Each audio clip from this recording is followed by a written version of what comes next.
Oke, tes. Oke.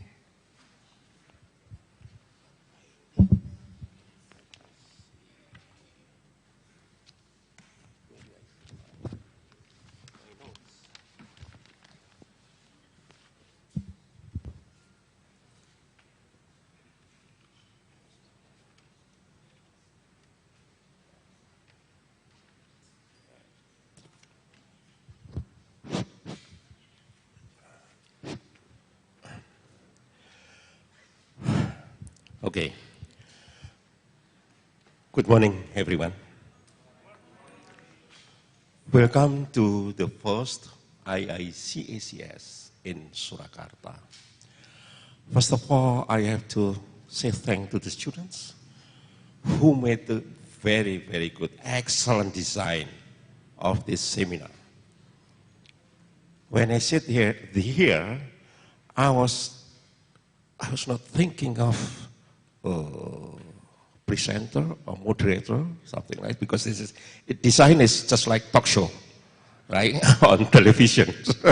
But I like this very much. Okay, so this is the first of the IICACS. There will be another conference like this happen in the future. Yearly, we will have this kind of meeting.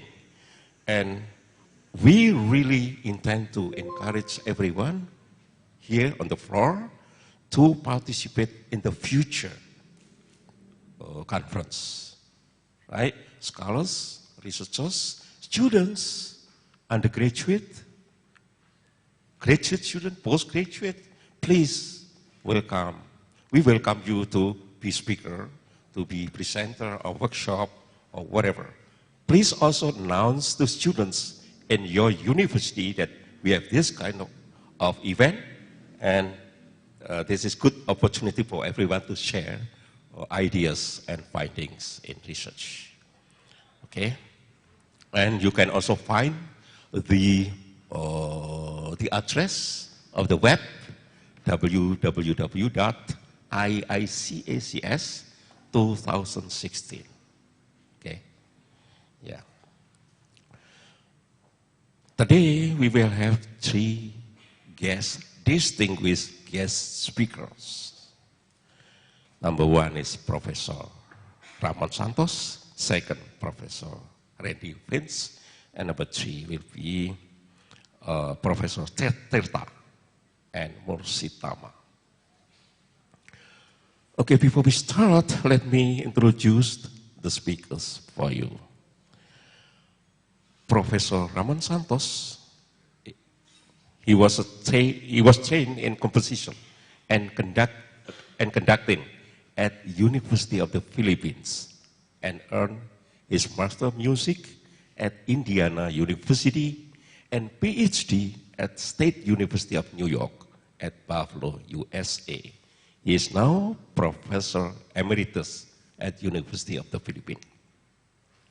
As composer, his work has been conceived along concepts and aesthetic framework of the Philippine and Southeast Asian artistic traditions, featuring elements from Western and non-Western source, Japanese gamelan, Philippine indigenous instrument, as well as different types of vocal production.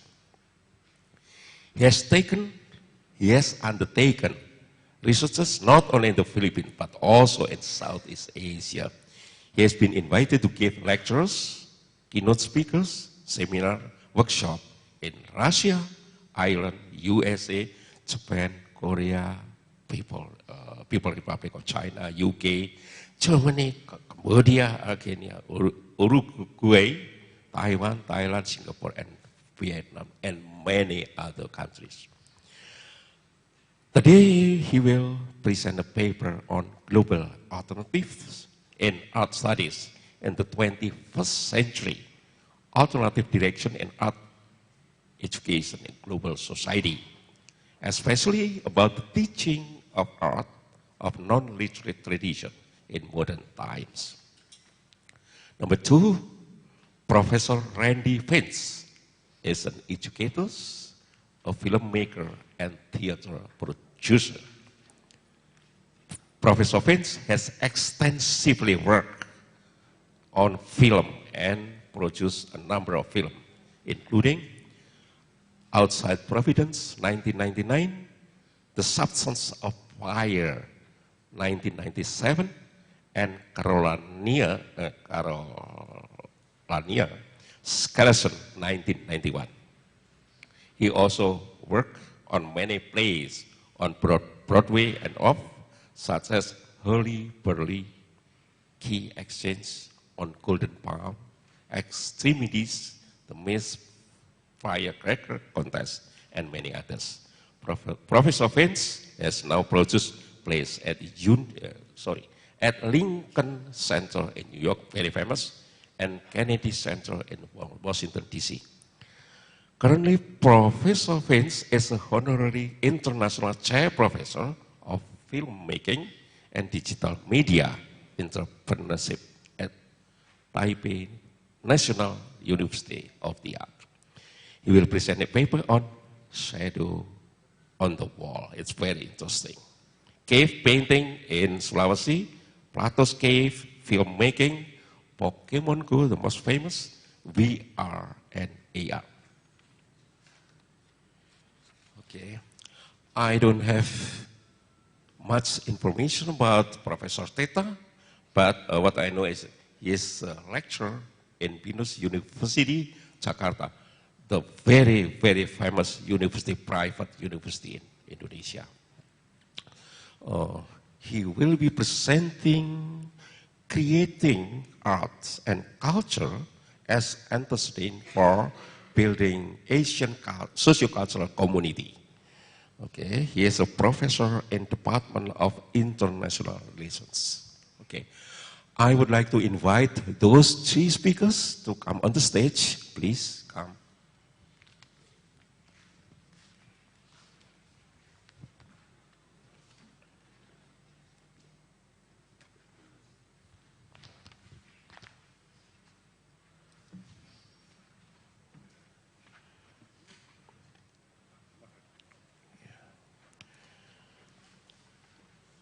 Okay, I will give opportunity the first time for Professor Teta.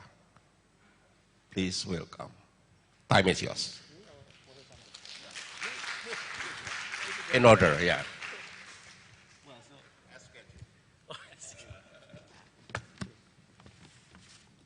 Should I stand up or?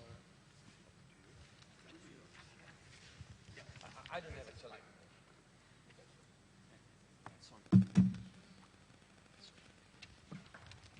Well, thank you. Good morning, ladies and gentlemen. Assalamualaikum warahmatullahi wabarakatuh. Professor Santoso and colleague Professor Santoso and Professor Vince. This is a very good opportunity for me to come here, at least for two reasons. The first one, this is my hometown actually. Yeah. I grew up here until the high school. I graduated from the Surakarta High School, Semansa in Margoyudan. Actually, Professor Doni was my senior. Okay. Thank you, Pak Doni, for inviting me to come in EC. The second one is that this is a challenge for me. The first time when the committee invited me to give a talk or share my insight about the art and culture, of course I have interest in art and culture. But by training, I'm not a people who studied about art and culture. So whether I have authoritative to talk about art and culture, but the committee insisted, okay, since this conference is interdisciplinary, so from the international relations, then you can share anything about the art and culture. Well, okay, this is I take that opportunity and that challenge. That's why I'm here. This is for the second reason. Well, this morning I would like to talk about the creating arts and culture as antecedent for building ASEAN socio-cultural community. So, for those of you who familiar with the ASEAN community that we have been through now, by the end of 2015, now actually we have been implemented ASEAN community. So I would like to ask, for people who live in ASEAN, is there any difference? Is there any difference? You becoming a member or becoming a people of ASEAN 2015? Does anybody want to raise opinion? Is there any difference before 2015 and after 2015? No? Wow. This is also the general sentiment of the people of ASEAN. Whether there is an effect of being ASEAN community as 2015. Before the ASEAN community has been enacted or come into force, then everybody, not only in Indonesia, but all ASEAN 10 countries, they are very worried about what will happen if the time is come in the early 2016 when we are entering ASEAN community. But now, it's quite similar. And if I can say, nothing really changed dramatically. Then, this is our challenge. This is our task. So, what is the meaning of ASEAN community? Is it similar with the European community or European Union? Or with the other union or other community? That's why I'm here to share with you and also try to get insight from you that ASEAN community consists of 3 pillars. Maybe most of us are interested in particular pillars, or we are only familiar with 1 or 2 pillars. For me, because I'm particularly interested in international political economic, so my main interest is the second pillar, ASEAN Economic Community. Talking about the single market, competitiveness, whether about the migrant workers, skilled workers. Okay? This is my interest. I'm not really, interested in discussing about the ASEAN political security community, which is the first pillar. On the third pillar, ASEAN socio-cultural community. I don't really have any idea about that until the committee asked me to do so. Okay? That's why I also learned about that. This is very timely for me to talk about that and to make all of us, the ASEAN people, start to think that we are now as an ASEAN community member or people of ASEAN community. Okay. More than, I think, 600 or 500 million people now in ASEAN. And we are freely to go within the ASEAN. To Singapore, Philippines, Malaysia. Okay. The free flow of people, free flow of goods, investment. Okay. But how about the culture? How about the culture? Well, the first thing, let me start with the brief introduction of ASEAN. Here I wrote about the from cooperation to legally binding organization. So basically in the 1960s, the late 1960s, August 8, 1967, 6 ASEAN members, or 6 ASEAN countries agreed to establish the ASEAN, Association of Southeast Asian Nations, as like a cooperation. In bahasa Indonesia, maybe like a paguyuban, kumpul-kumpul, tempat nongkrong. But not until then, maybe just 10 years back, when the 10 ASEAN members agreed to sign the ASEAN Charter. And in December, I think 15th of December 2008, the ASEAN Charter came into force. Meaning that now ASEAN has like a charter. So from just like a talk shop cooperation, kongko-kongko, or like orang Jawa, orang Solo bilang wedangan, kumpul-kumpul wedangan para kepala negara, para senior official meeting. But now, started 2008, ASEAN become legally binding. Theoretically, all the members, once they decided on particular issues or particular topics, then they should obey upon that the decision. But what happens? Do you know ASEAN way?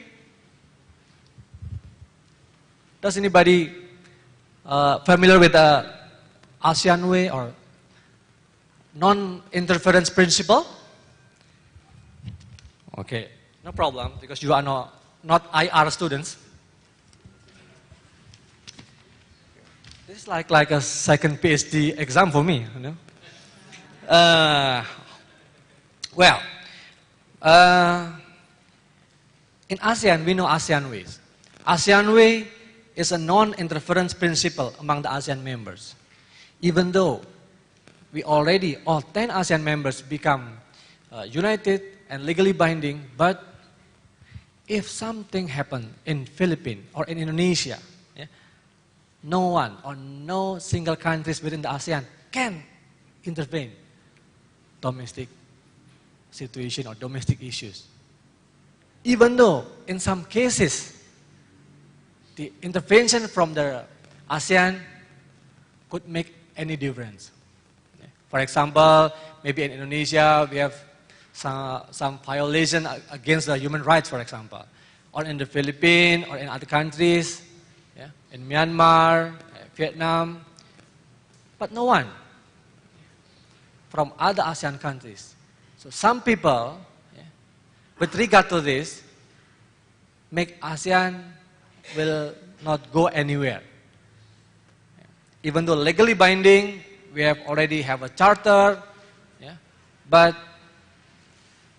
the decision that has been made by consensus cannot be implemented, or if some countries do not implement that decision, that the ASEAN cannot do anything.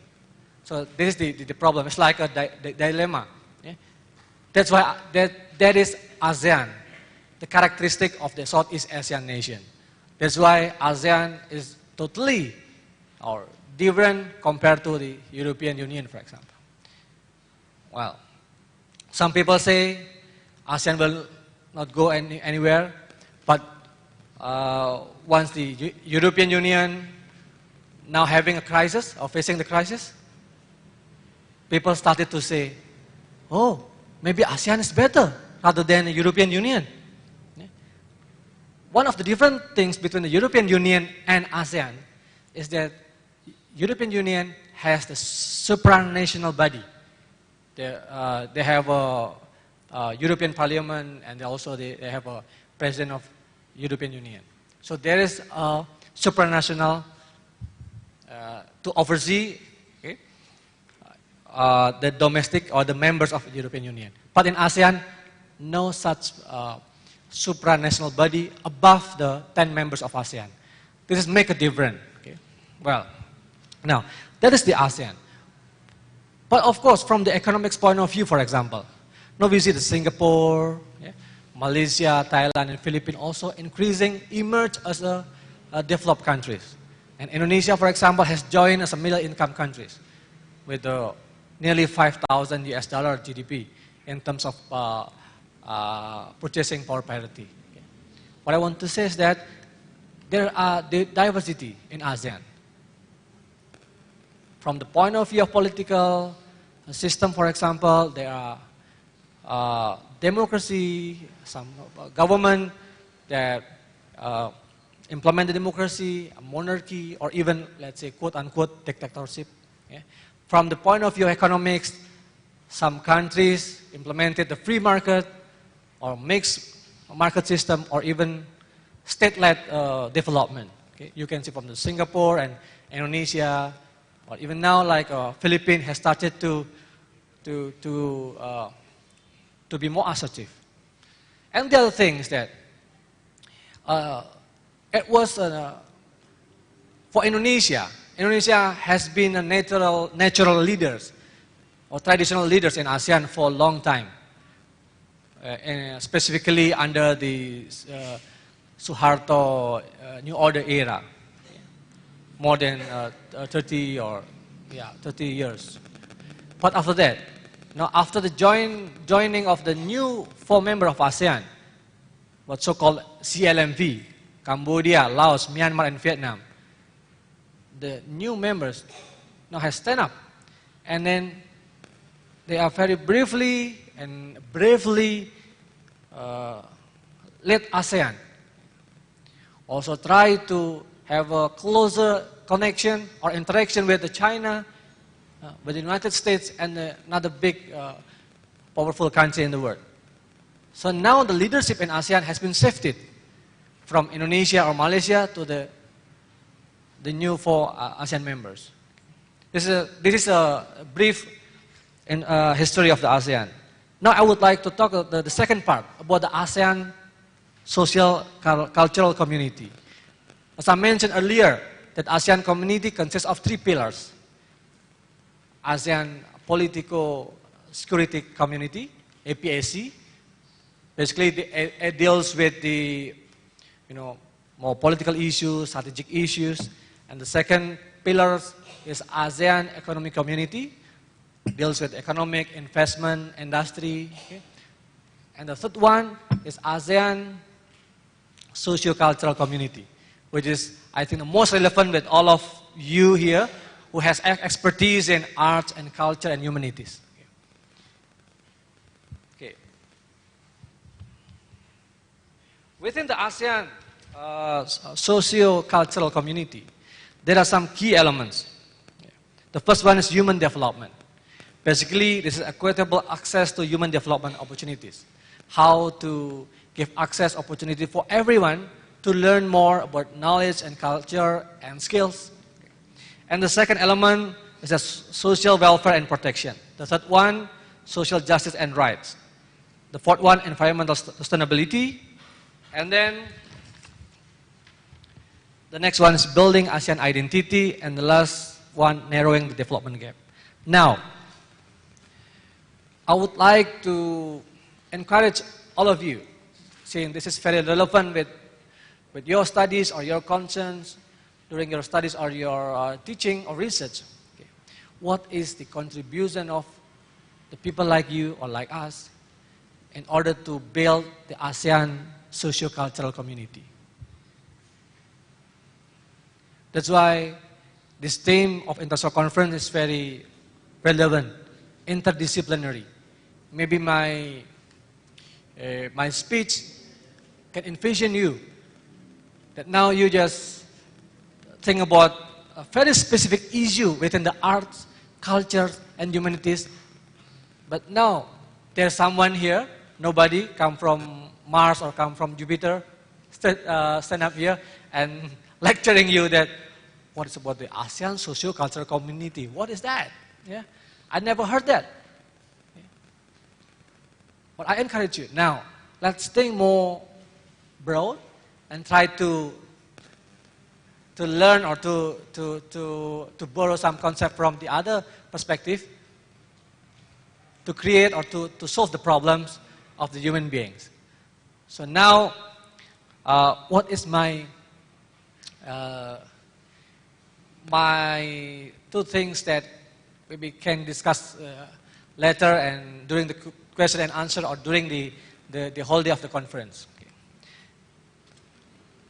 I propose 2 areas that most of you or some of you can do research on teaching on that. The first area of the ASEAN socio-cultural community is that the human development.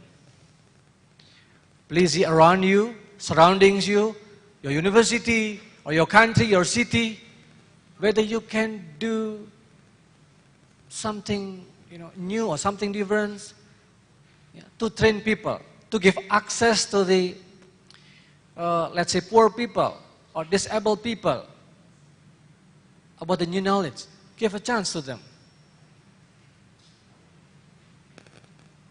How to create the investment of education. So I believe some of you here are maybe own a workshop and also filmmaker, composers, or plays making, for example. Why don't we try to do something in order to give access or create the capability or capacity building of human beings surrounding us? Of course, from the point of view of your expertise, art, culture, and humanities. This is my proposal number one. So proposal number two is that building ASEAN identity. Do you know what is the definition of ASEAN identity? I don't know. ASEAN is state-led project. I mean, elite state project. Elite project. Yeah. The wording and statements are more political, more diplomatic, and sometimes far from down to earth. So now I think you are in the driving seat how to define the ASEAN identity. Okay.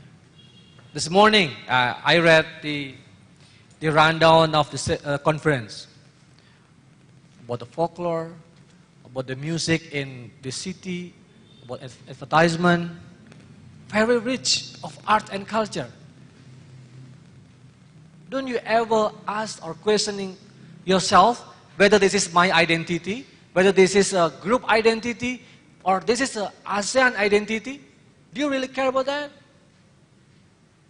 Have we finished with the identity things? This is a big question. Maybe it could be 1 or 2 PhD students, or research defining the ASEAN identity from the perspective of art and culture. Yeah. So I encourage you to do research on this. Okay. ASEAN basically is how to increase the we feeling. I'm from Indonesia, Professor Santos from Philippines, yeah. Gentleman professor from Malaysia. Are we have the same feeling, we feeling? Or I'm Malaysian, I'm Indonesian, I'm Filipino. Okay? This is a big question. This is interesting to do. If there's some of you, or maybe, I don't know, potential student, if you also want to do this research, maybe I also like to contribute, okay, to define the ASEAN identity, for example. This is a very long project. Yeah. Even though we have ended the ASEAN Community 2015, but as a political project, ASEAN has now launched the new vision, ASEAN Community 2025. Yeah. From the point of view like I don't know, like a bureaucrat or academician. What? You just finished 2015 and now you think about 2025 and you don't even know what has been achieved in 2015, right? This is a political project. But now, okay, let's say we forget the political project. But how can we utilize the ASEAN 2015 or post-2015, which is 2025, from our discipline? Okay, this is my 2 proposals. The first is how to give access to human development, okay, and the second is that how to build the building ASEAN identity. And now, I try to speak longer, but it's already 8 pages. Not the way forward, as I mentioned. Yeah. As a head of states has agreed upon the new vision, ASEAN Community 2025. And I just want to say that in addition to the ASEAN Community 2015, now the government has decided the 2025 from the ASEAN socio-cultural community. There are at least 5 characteristics. Yeah. I don't want to go one by one, but at least one component like engages and benefits the people. Okay. More inclusive, sustainable, resilient, and dynamic. So what I want to say is that I'm quite a big room. There are many chances or opportunities to contribute from the point of view of arts, culture, and humanities. I don't know, maybe you can share later on during the conference that you already established or started a project across border, not only Indonesia, but also Indonesia, Malaysia, Philippines, or even people from other ASEAN countries.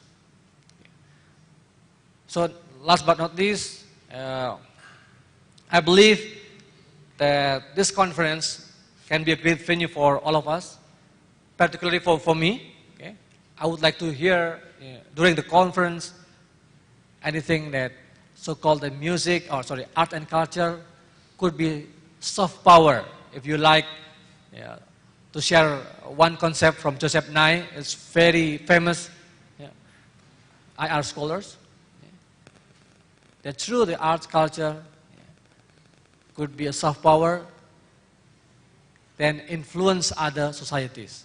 Now we have, during my school days, it was J-pop, Japan's culture. Yeah. Now we heard about or we witnessed about the K-pop. Yeah. Maybe our children and maybe our young people not talking about the K-pop and anything. How about ASEAN, I don't know, pop? I remember it was when I was during my childhood that there was a program Asia Bagus. Ya, ada ibu-ibu bapak-bapak yang ingat Asia Bagus? Ya, good. I don't know where they such competition now. I think it's good one. Yeah, we now still remember Chris Dayanti maybe. Yeah, I remember it's from the Indonesia, Philippines, and also Fuji Television from Japan. Yeah. Imagine, maybe more than 30 years now, and I still remember about Asia Bagus. I don't know, maybe because the ASEAN socio-cultural is not my expertise, maybe there are some similar things like that. Yeah. But if you know, please share it to me. And then I hope there will be many cross projects, yeah? Many writings, play, and music, film that will be produced in the future that start from this small discussion of a coffee during the conference. And I make it clear, if some of you would like to do a collaborative project with me, yeah, you can just Google my name and then try to do maybe co-authorship. It'll be a good start. Like this morning, I also have a chit-chat with the Professor Santos and Professor Finch. Maybe both of them someday will come to Jakarta, to BINUS, to share his knowledge to BINUS students, because we have a film program, yeah, all conducted in English. Yeah. And one of the famous of BINUS is DKV, Desain Komunikasi Visual. Yeah. So it was also good chance to share. So if some of you have known to collaborate with people or lecturers from my university, yeah, please come, please join and let me know during the conference. Well, thank you. Hopefully it gives this my 2 cents. Hopefully we can share more, and if there's a question, then will be raised after my presentation. Thank you, and Assalamualaikum warahmatullahi wabarakatuh.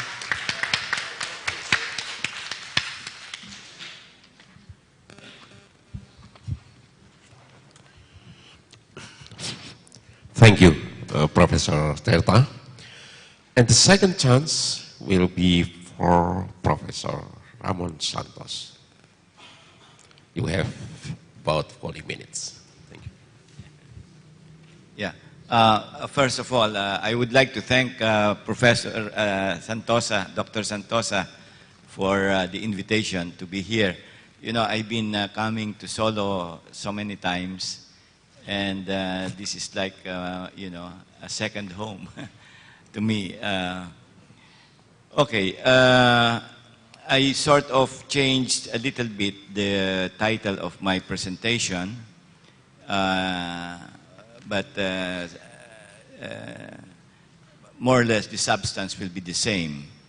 The title is Global Alternatives in Traditional Arts in the 21st Century, Alternative Directions in Art Education and Dissemination in a globalized society.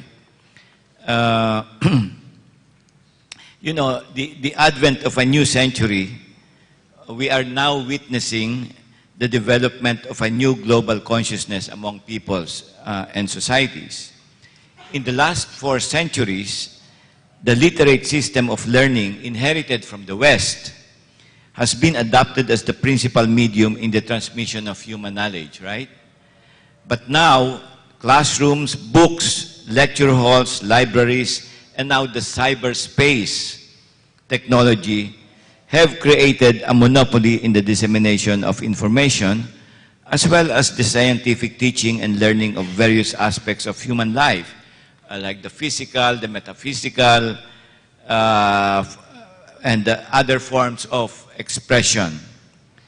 At the same time, the aspect of promotion of traditional practices have also evolved in the contemporary consciousness as a means of balancing technology with the humanities, or a sense of spirituality.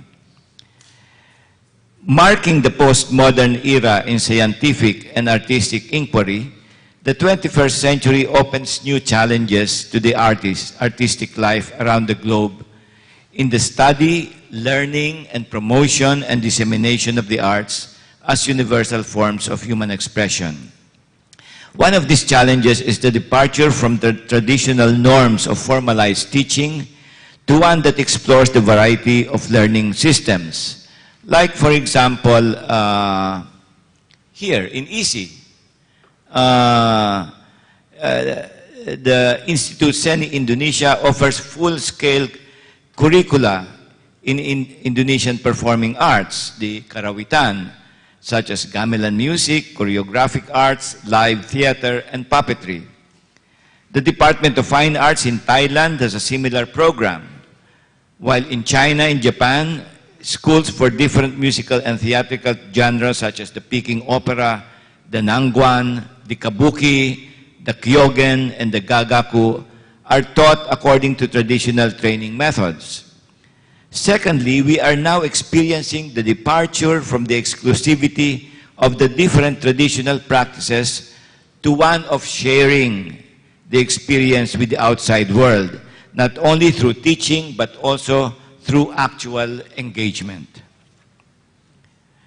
The foregoing discussion intends to highlight the interconnections and parameters that need to be considered and perhaps put in place between the different participants in the process of learning and disseminating artistic forms of expression in Asia.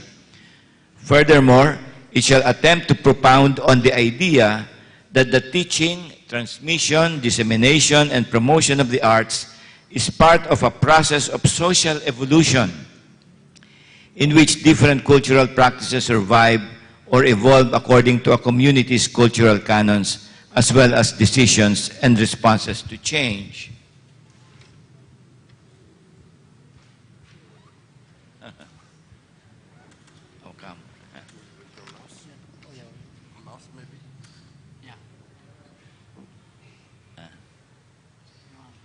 Yeah, doesn't. Okay. Now, there are new paradigms in art education.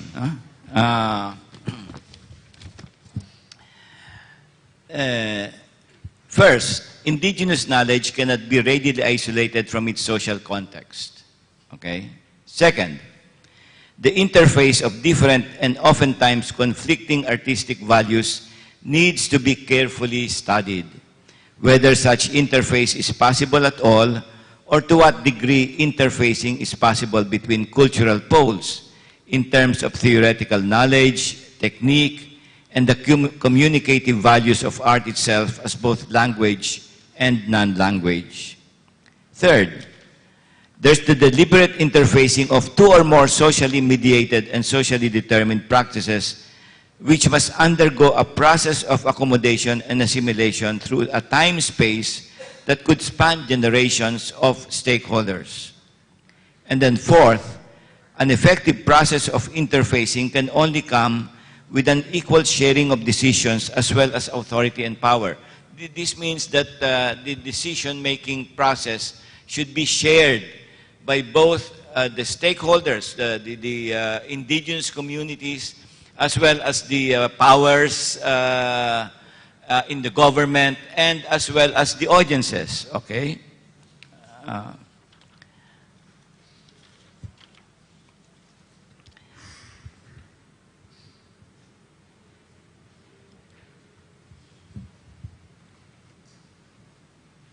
Now, the points of intersection in art, education, and dissemination of traditional cultures. The extent by which indigenous peoples have gone beyond traditional ethnic boundaries has resulted in a variety of social conditions obtaining in Southeast Asia and also the rest of the world, contributing significantly to the issue of, as well as the process of transmitting and promoting indigenous musical knowledge. Moreover, the indigenous culture practitioner provides the knowledge and the artistic elements in the transmission and dissemination process. In other words, the indigenous peoples themselves should provide that knowledge. On the other hand, the existing social institutions from the government and the civic sectors provide the initiative and infrastructure by which transmission and dissemination of indigenous artistic knowledge can be carried out as contemporary cultural practices. Now I go to models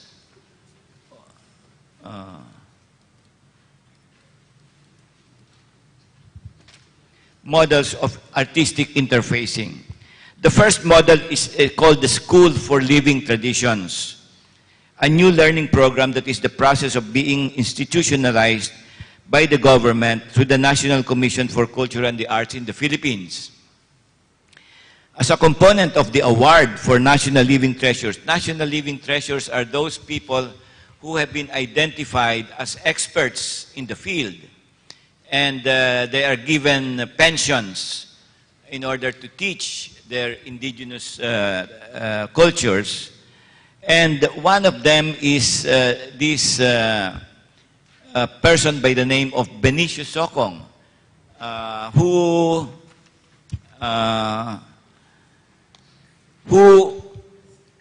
has developed his skills in making of Kalinga musical instruments, such as flutes, Jose harps, zithers, and a variety of bamboo idiophones. The school, that's the school. The school has a faculty of several individual artists from other related ethnic traditions in the Cordilleras. The Cordilleras is a region in the Philippines, the mountain region, where you will find different ethnic groups, although they share instruments, And so he has a faculty of experts coming from the different ethnic groups, and they teach these these art forms. And when they teach the art forms to non-natives, non-native Kalinga or outsiders, they take their watches away, No watch, no time. So they go to the fields, so it's a free-for-all, teaching strategy. Okay. A similar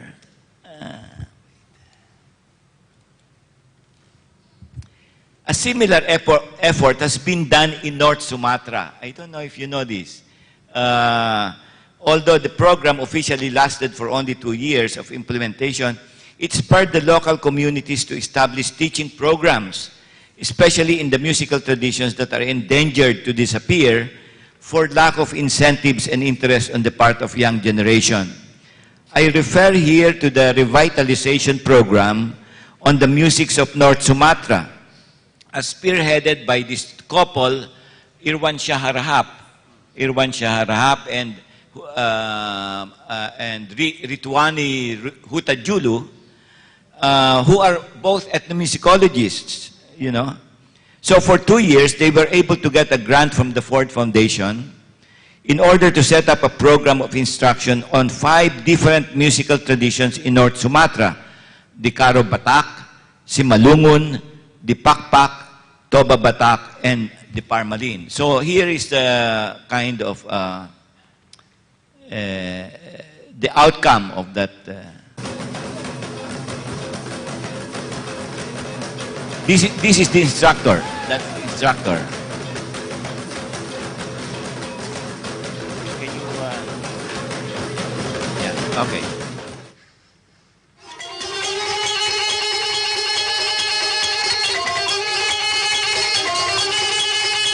These are the teachers.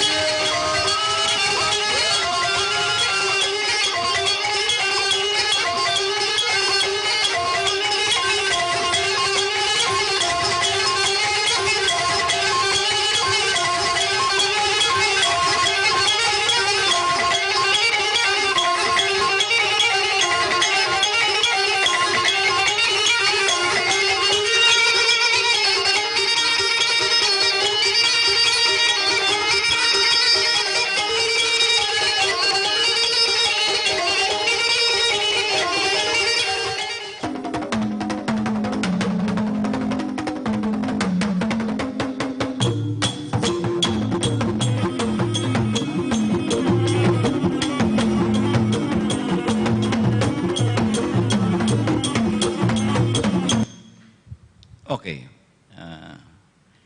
And then there's another one. During the summer of 1999, the NCCA, the National Commission for Culture and the Arts, supported a project that brought some 20 student composers, music educators, and researchers together with some music faculty of the University of the Philippines College of Music to Davao City. You know, Davao is the city where our new president, Duterte, comes from, way back, there in Mindanao, in order to learn pre-selected musical traditions from 2 ethnic communities, the Bagobo Diangan and the Calagan tribes. Now, here is the Bagobo Diangan. You will see here, so this was our classroom, you know, it's a park. And the teacher, I don't know if you can see him.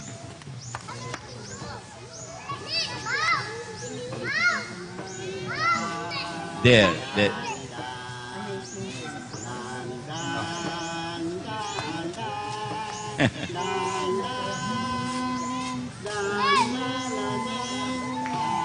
He's teaching this student how to play the flute. Okay.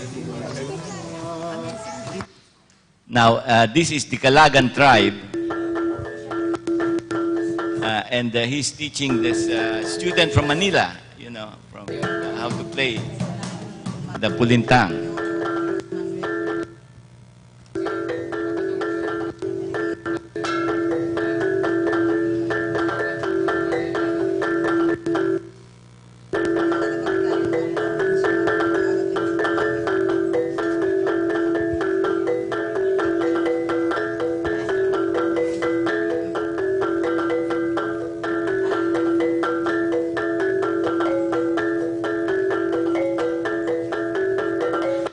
Okay.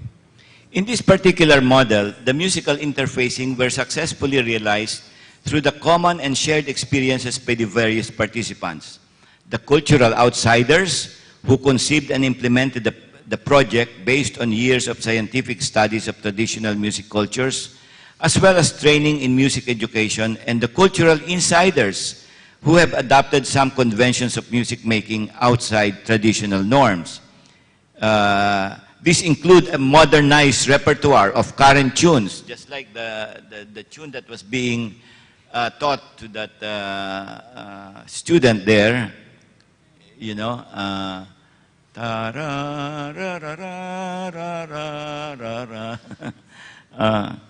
these include, tunes like folk songs, and there's also a concept of theater in that here in the Calagan tribe, they also use dance, you know. Okay. The third model is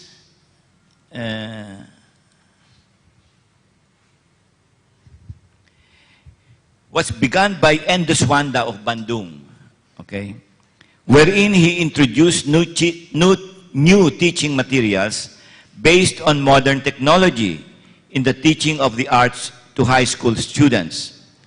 He targeted the apathy of youth towards traditional cultural practices, and he launched the LPSN, the Lembaga Pendidikan Seni Nusantara, with a vision of not only revitalizing knowledge and appreciation for the arts, but also the pride of one's cultural heritage among the young generation.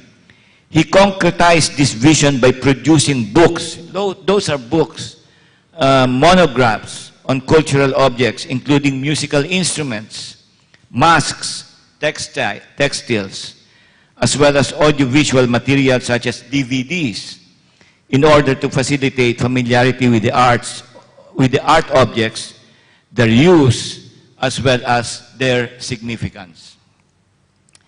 And then the fourth model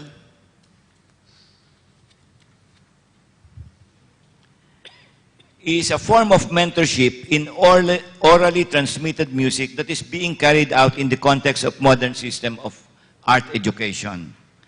The principal example is a program of teaching music from representative musical cultures in the Philippines done at the University of the Philippines College of Music. Because the music was extremely new to both conservatory faculty and students, because this conservatory was formerly a Western conservatory of music. Now, we have a very strong Asian music department. The artists were given a free hand in designing their own teaching strategy and methodology in determining the course content and repertoire, as well as in devising a system of learning evaluation at the end of the course. Here, you will find this student. He now can play the kulintang in a fantastic way, but he is not a Maguindanao, you know. You can see here.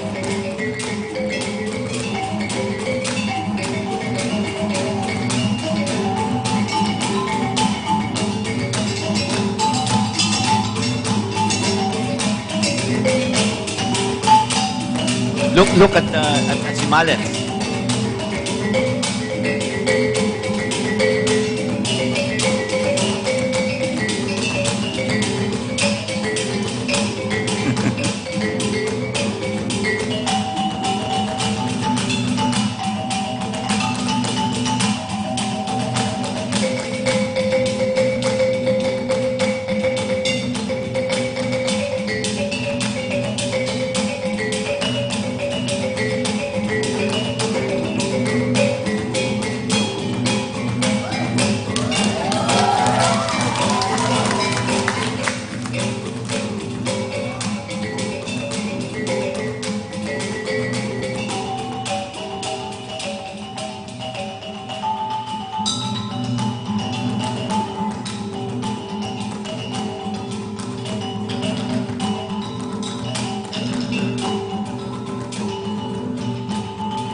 Okay.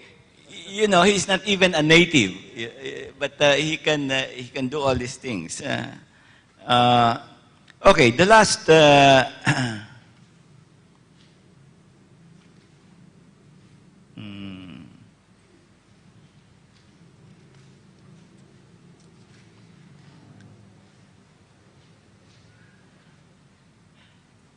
The fourth model of interfacing of indigenous and traditional artists and contemporary communities and stakeholders is the idea of festivals, in which participation is not only confined to traditional artists and students, but also the entire cities and towns.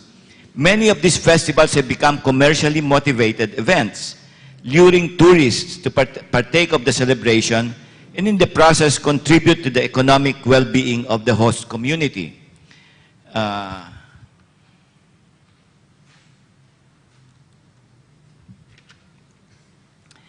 While festivals have become the venue to promote traditional arts and culture, change in the integral essences of the traditional practices is inevitable. You know, just like this, these are street dancing already. You know, they did not have this before. Although one can say that the festivals themselves have become part of the extended traditional practices, which are no longer the exclusive property of ethnic communities, but by entire populations of cities, towns, and countries. In the Philippines, the Kaamulan Festival, held annually in Davao, again, that's the city where our president comes from, brings together some 10 ethnic communities in the locality to show their different traditional arts, including textiles, food, and the performing arts.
In Solo, the annual International Dance Day has been celebrated in massive exhibition of the traditional and contemporary dances of the Javanese community. Here, I think this was in 2007, some 1,000 dancers have been assembled from the different schools to participate in exhibiting a traditional dance.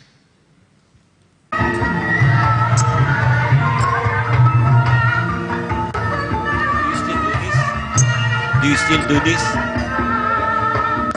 1,000?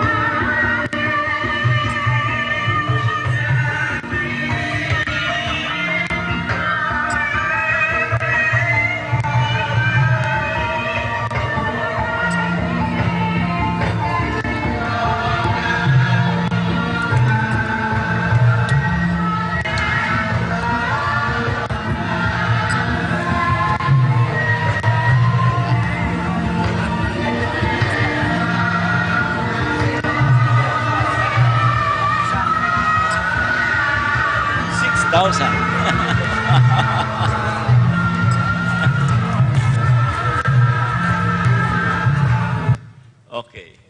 So, according to Santosa, there was an event which called for 6,000 dancers. So it will go on and on. The above models of interfacing in the process of incorporating and integrating indigenous musical knowledge into the structural framework of modern art education and arts promotion show various possibilities of expanding the idea of art pedagogy and dissemination in the context of sustaining cultural diversity in a global social environment. They also show that the process can only materialize and bear fruit if authority, judgment, and power are equally shared by the purveyors of indigenous knowledge as well as the initiators of the process of dissemination and propagation of the different artistic expressions. So thank you very much.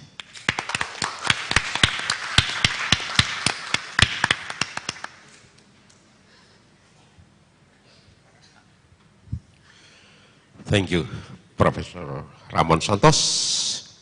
Interesting speech. Okay, next will be Professor Randy Finch. The title is Shadows on the Wall, Cave Painting in Sulawesi, Plato's Cave Filmmaking, Pokemon Go, VR and AR. Professor Finch, time is yours.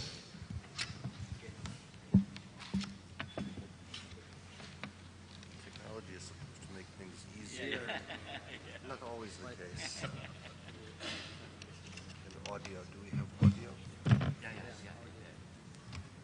Well, let's see what we got. And then the last, I should plug in the power too. So I will drag the power. Yes. And then power. Plug the power.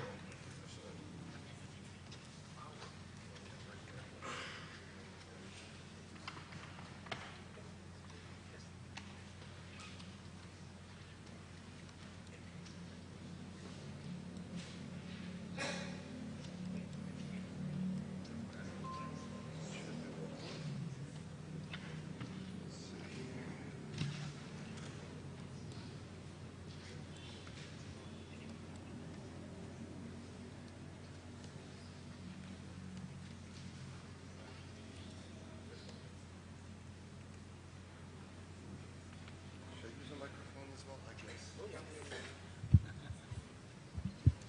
Thank you. Let me start by saying what an honor it is to be here, and how privileged I feel to be speaking after these gentlemen who have been talking about matters that concern me. We didn't plan it this way, but I think talking about how Asia is developing soft power, the ability to spread influence and ideas through culture using new technologies, is a fascinating matter to me personally, and it's part of what I hope to talk about. So thank you, Professor, for talking about that. And I'm also very interested in how we teach and share culture with youth, and how the internet and mobile devices are changing this, and the potential for people who are outside of communities that have been privileged with motion pictures. Now in the 21st century, the opportunity to share culture is becoming more available. And this is, so thank you for this, for talking about how the ability to have festivals and then share them with people using the internet and using tools like we are using today is changing the way the world talks to each other. I am aware that I am at a conference, and the word conference implies dialogue. It is not just speeches. So I am talking today with a microphone, but I hope that in the next 2 days we have opportunities to discuss what is being mentioned from the stage today, but also your concerns. Let me start Does anyone know what this image is? I'll give you a clue. It is from Sulawesi.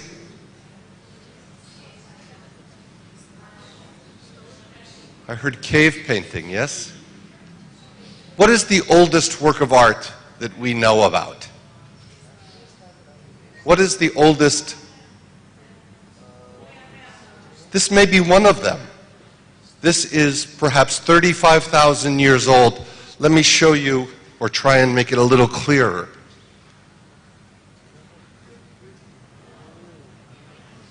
This is a cave painting from Sulawesi, 35,000-year-old picture of maybe a pig deer, an animal that was hunted.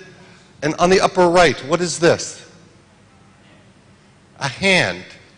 Whose hand?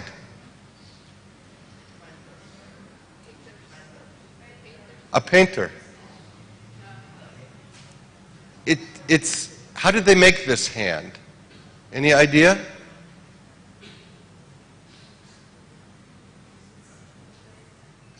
Historians tell us perhaps the artist put their hand on the wall, put pigment in their mouth, and blew through a straw around their hand. Why? Why would someone do this? Why would they make an image of their hand? Or why would they make an image of an animal on the... They would go underground in a cave and put this on the wall. We don't know why, but why? Any thoughts? Why are there artists today? Why do people make art to put on the wall now?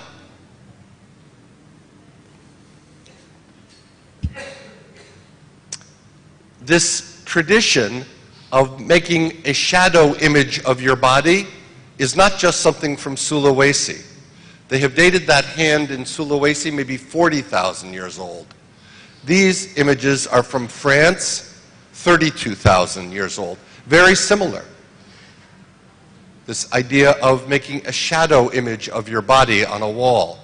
Why do we put shadows of ourselves? Why do we put shadows of ourselves on the wall?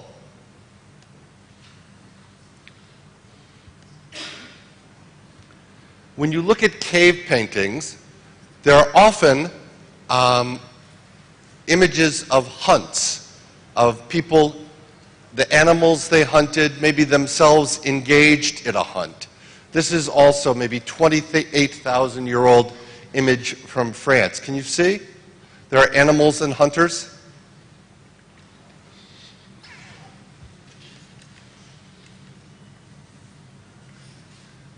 As someone who has made a career out of motion pictures where we put images on a wall for people to share, I'm very curious about this. Do you know the Greek philosopher Plato? Have you heard about Plato's allegory of the cave?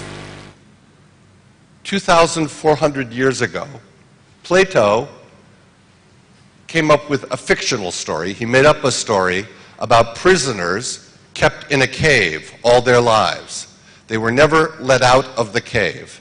And these prisoners were chained so they could only face the wall. They could not look outside the cave. This is a picture of what Plato was talking about in his allegory of the cave. Plato's point he was making with this allegory was about the nature of reality. What do we understand of the truth? Maybe we are only seeing images of the truth. He was making a philosophical point.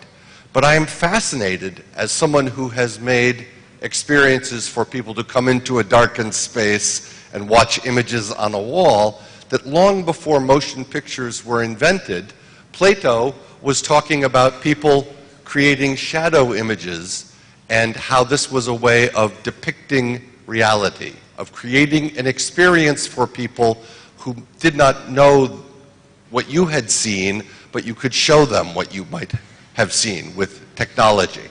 Shadows on the wall. Yes?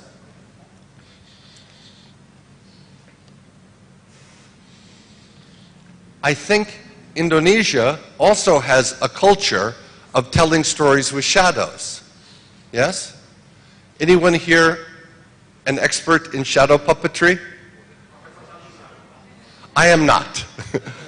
But I am fascinated that in caves in Sulawesi 40,000 years ago, in caves in France, Plato talking about the nature of what it is to be human, all are talking about shadows on a wall and this idea of people putting shadows to tell us stories that maybe have importance about why we are here, why we experience the things we do. Maybe you have not experienced my life, but I can share my feelings with you about life by shadows on the wall.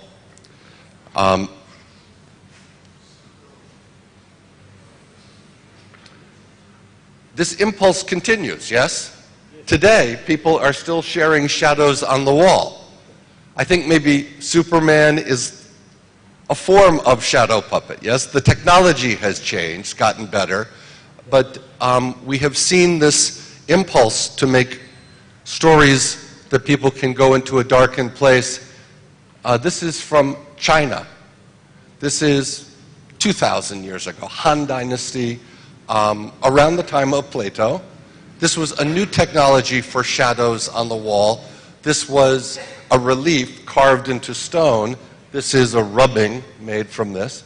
But you'll notice this is also hunters, maybe animals they are hunting, a story about what people had experienced. Cultures all over the world trying to share things via shadows on the wall.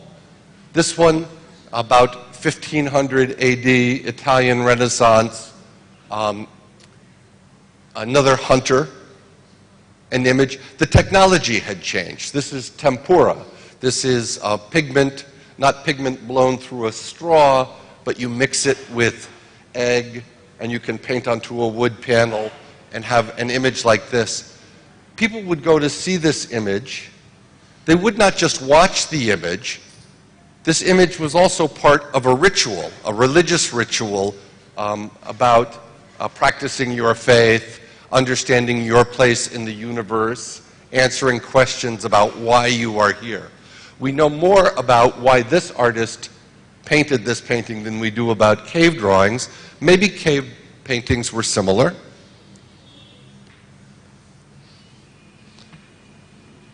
I'm jumping ahead. But isn't this a form of hunt being depicted by shadows on a wall? Yes? Maybe moving too quickly. This is the 1930s.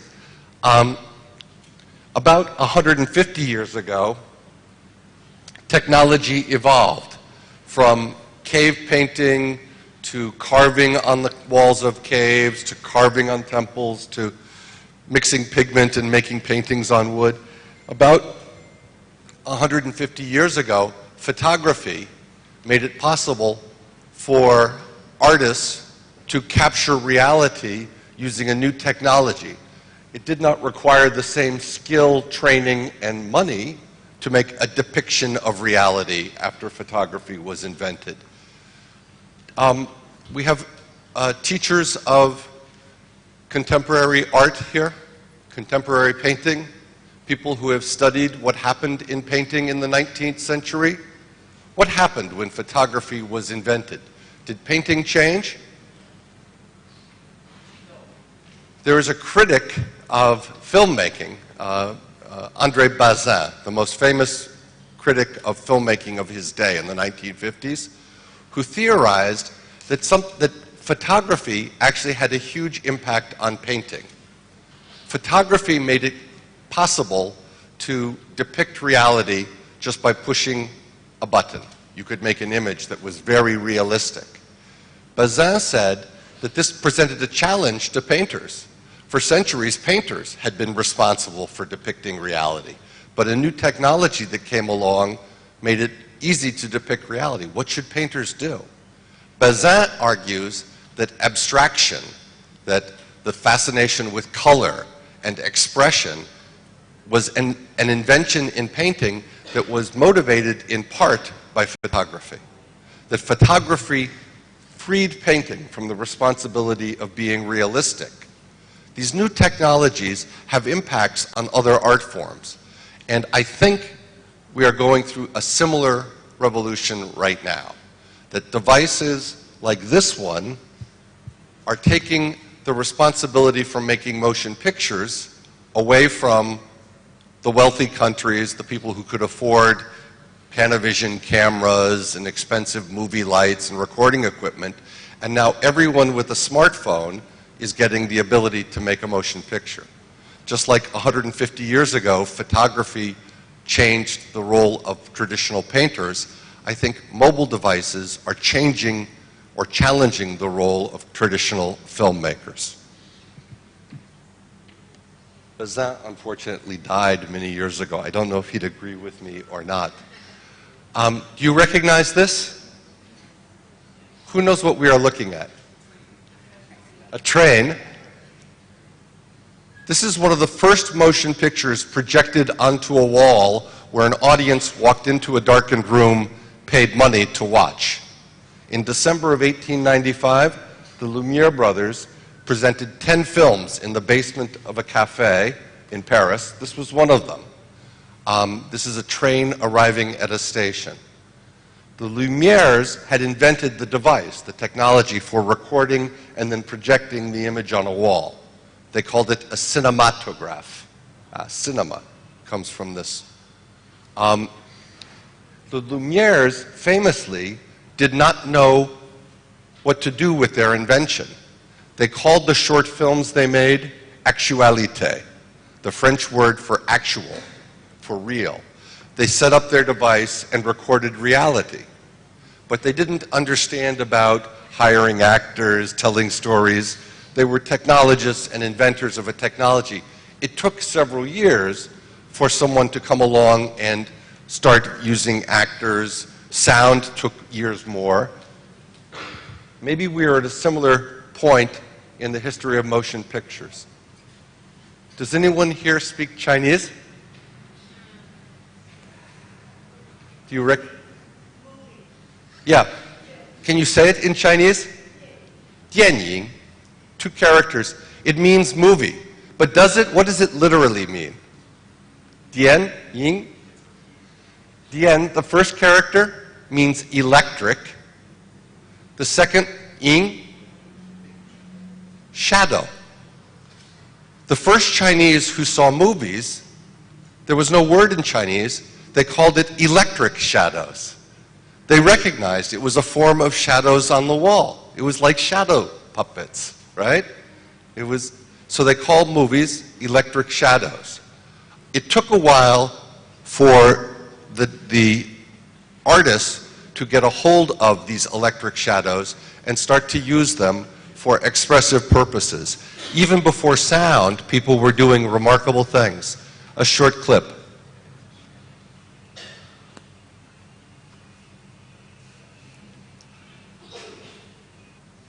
A Russian filmmaker, Sergei Eisenstein, 1925, in a movie called Strike, made a motion picture, what the Chinese would call electric shadows, 电影, to tell people what it felt like to be treated badly by the authorities. The troops are breaking up a strike. Workers are not working. The troops come and spray water on them. And the sequence is very famous.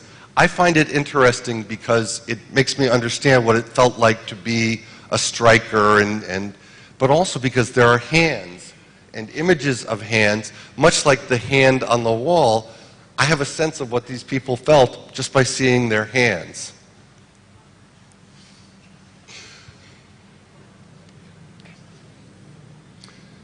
Today's motion pictures have heroes, stories that we have come to recognize. For 100 years, most of those stories have come from the West. Many of those stories involve great investment. Even today, superhero movies come from Hollywood. But as I have already suggested, we are seeing a transition where more and more stories are being transmitted on these devices, maybe created on these devices by people who do not want to tell us stories about superheroes.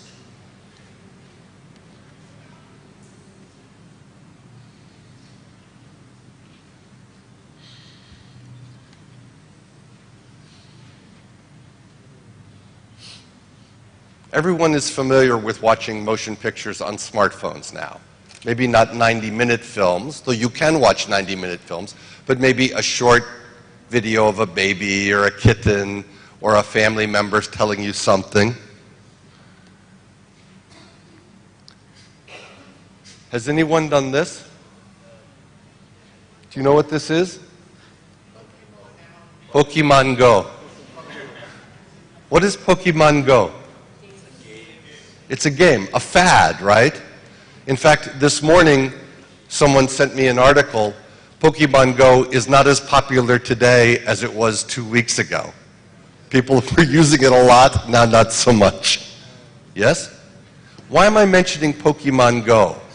Does it matter? It's just a game, right? It's a fad. How do you play the game? Have you played? Yeah. How do you play? Just play it and find a Pokemon and then you just throw Pokemon on your smartphone. You download the app, right?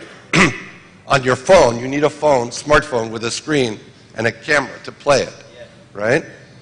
And then you look through the screen and you see the real world, but you also see the digital world. You see a monster, right? Is this monster originally from the US? Was this created, where does Pokemon come from? Japan. This is an Asian character, right, from pop culture from Japan that is using stuff from the digital world and a camera that records the real world. We are seeing a convergence on these devices of a digital reality and what we experience in our everyday reality. And you can interact with these characters. When you throw a ball at the Pokemon, you can hit it or you can miss it and it escapes. But if you hit it, it becomes yours. The story changes based on what you do. This is not the history of motion pictures. Motion pictures for the last 100 and something years, we have passively watched what has happened on the screen, but I could not throw a ball at the screen and make Superman do something, right? But we're at the beginning of an age where there's a form of media possible where you can interact with the screen. You can touch it, you can put on a headset and turn around and walk, maybe touch things. This is a new technology is allowing us to interact with the shadows on the wall in different ways.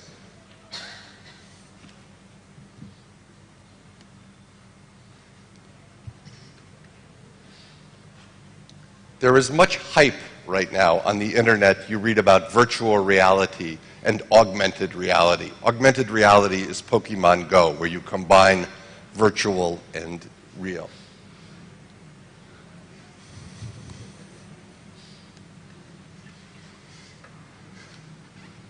I think that motion pictures as we know them, 90 minutes in movie theaters, episodes on TV that last a half hour or an hour, they're not going away. But in addition, there is something new coming where you can interact with the story either by turning inside a virtual world and walking and touching, or touching the screen, throwing a ball. And this new world has possibilities that are different than what we are used to from interacting with shadows. We are no longer just passively watching them. This all leads me to a conversation.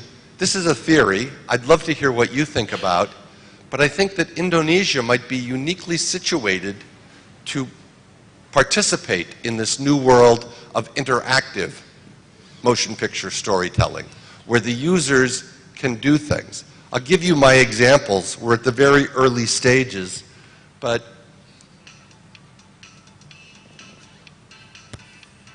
yeah, maybe a little volume, I don't know. This is a virtual reality app. If you have a virtual reality headset, you can purchase this app, and in a space like this, where there is nothing really there, you can create digital instruments, can build a drum set, build a synthesizer, connect the speakers, samples of pre-recorded music, and you can create music in your own music studio that isn't really there, except in the virtual space, when you hit a drum, you hear the drum. You could make a gamelan orchestra this way. And in fact, this is brand new, but the possibility of you in the Philippines putting on a headset and collaborating with someone wearing a headset here in Solo is also a possibility. And because what you do in this virtual world has consequences, when you hit the drum, how you hit the drum will make a unique noise. This is different than traditional watching a performer play. Now we can participate and work with each other in these virtual worlds. Pokemon Go is a fad, and it isn't very interesting to me as a story. But as an indicator of where this technology might take us, the first train arriving in the station, right? The very first use of the medium, I think we might be at the beginning of a world where people can participate and do things that are social inside a motion picture world that has great potential. And here is why I think it's important in Indonesia.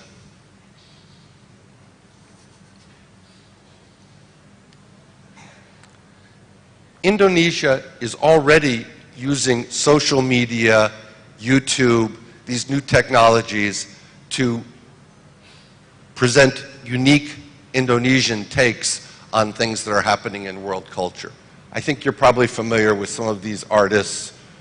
This motion picture is opening this week. It's sort of a traditional Hollywood romantic comedy form, but it is being told with Indonesian characters, with an Indonesian perspective.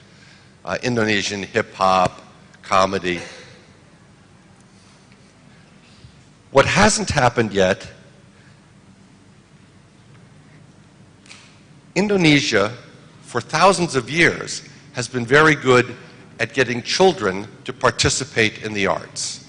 You can travel to places where children are learning to play musical instruments, where children are learning to paint, where the culture is supporting this, where thousands of people come into the street to show their dance performance. Indonesia, more than any other country I've visited in the world, has this culture of participating in the arts, where children are encouraged to not just passively watch a movie, but to become a player in an orchestra, to make their own art. And I think that now that the technology is no longer as expensive, as no longer as difficult to acquire as it has been for the last 100 years, that children might want to participate in making cultural experiences that are shared, either with other collaborators or presented for other people around the world to watch using the internet and these new technologies. I think that here, the potential for using new technologies to allow people to participate with their stories in a way that hasn't been conventional is very interesting.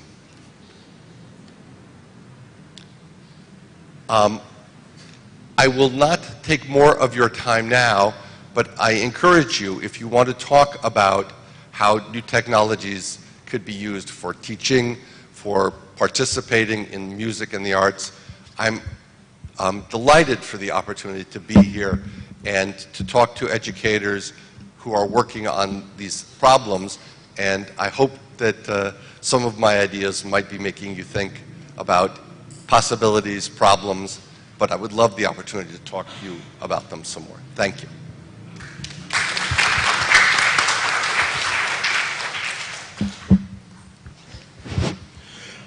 Thank you, Professor Fitz. Okay, there are a lot of ideas, interesting, very interesting ideas. From the first speaker, we can get also very interesting ideas about, for example, how we try to be in the context of Asian countries. So how can we do? Can we do something? Or is that in our reality? Or is that just on people out there reality? Okay? And also, how can we create identity in Asian countries, right? Because since 2015, December 2015, we already in that community, Asian community. Okay, and also he mentioned about the power of the culture, arts and culture, being to be a soft power for diplomacy. And Professor Santos also mentioned some models of interfacing among us in the world. There are some that I can mention: school for living, formalized teaching, and mentoring and festival. And Professor Andy Vince addressed a very, very interesting ideas about how can we create images from time to time. We started already from the very, very old time, 35,000 years ago or so. And through times we develop how we can create image out of the reality. Okay, I think we still have time, about 1 hour for you to ask questions or to give comments on what they presented already. Okay, please raise your hand if you would like. Okay, I have 1 person already, 2, 3. Okay, let me take your name first. Your name?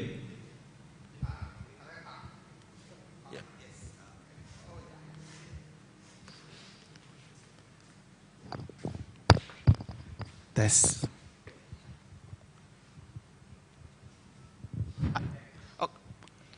Okay.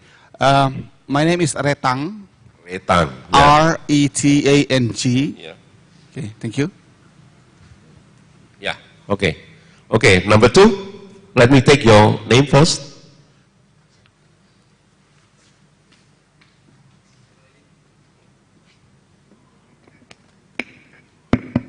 My name Komang Arba. Komang Arba, okay. Yeah, I got it.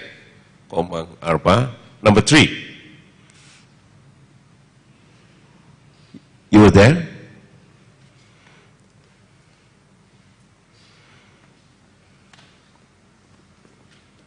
Thank you. My name is Harpang. Harpang. Yes. Okay, insurance, right? Okay. So far I got 3 of you who would like to address questions. Okay, number 1, Retang, please. Yeah. Thank you very much. Mention to whom? Can you hear me? Yeah.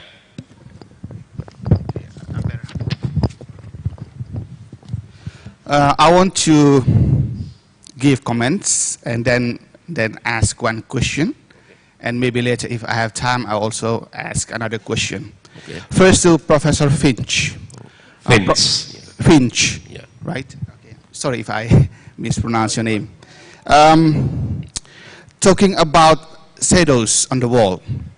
And when you show me some pictures in folklore studies, studies of expressive culture, we know the term mnemonic device. So mnemonic device is a kind of, we have, for example, a spare where people can craft, and then in the community who rely on memory to tell about their traditions. So this spare, for example, can help them to retell stories. So I'm just wondering if that kind of the pictures or in the wall or on the wall is also a kind of mnemonic device. Now talking about shadows on the wall, I come from Sumba, an island in eastern part of Indonesia, although now I live in Semarang. We also are familiar with this, the term shadow or ninu in my, for example, here the textile that I'm wearing right now, these are shadows of animals because we believe that, for example, in ritual speech, in marriage rituals, for example, when we talk to, a man talk to a woman, he cannot talk directly. He should make a shadow of his words. So there's a kind of indirectness. So I'm thinking about that first mnemonic device, okay, to tell stories, and also that the term of shadows is almost everywhere in Indonesia, I believe. So that is my comment. And second is my question to Professor Ramon, right? So what do the Philippines government or the community in the Philippines in the project of revitalization of folklore?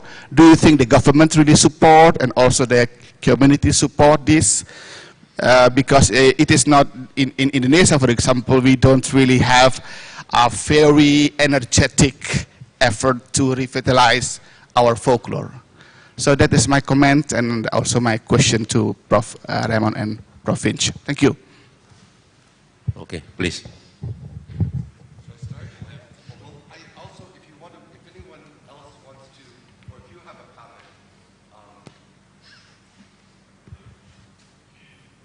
Let's start with this mnemonic device idea.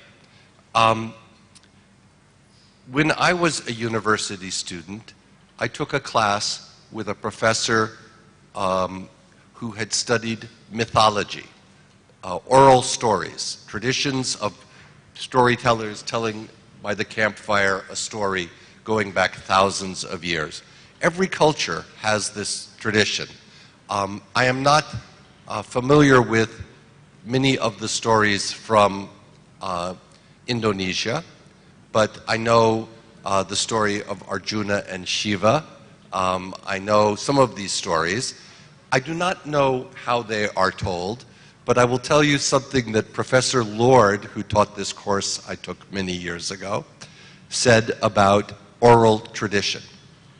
That the storyteller who sits by the campfire and tells a story has a difficult job. They must entertain for hours with a story. And there are techniques that many cultures show that storytellers use, and one is this device of how to organize the story so they don't forget to tell the important stuff. Or how do they introduce a hero? And years after this course, I worked in Hollywood, and I worked on some movies about heroes, and I was reminded of what he said, because in Hollywood, they do some of the same things that storytellers do around the campfire. Professor Lord said, in many cultures, in the Odyssey by Homer, in many cultures, you will see that the storyteller, when they introduce a hero, will not tell you the hero's name only. They will tell you the name of the hero's weapon. They will tell you the name of the hero's horse. And when they describe the hero, Homer does this, they will describe what the hero wears. The name of his horse, the name of his sword, but also he wore shoes that were shiny and bright. His pants were the color of the night. His shirt was made of silk, but over it. And every time they tell the story, they do shoes, pants, shirt, armor. Name of horse, name of weapon. This helps the storyteller remember how to tell the story. Have you seen Iron Man? The movie Iron Man with Robert Downey?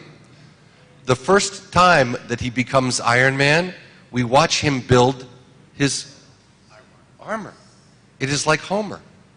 It is just like Homer. It is, he had a weapon that he made from this, he took from the earth this power, and he used it, and then he made a jacket, and he, this is, yes, it helps the storyteller, but I think also it helps the audience. I think that we as listeners want to know, what does he wear? What does he look like? Where is his power?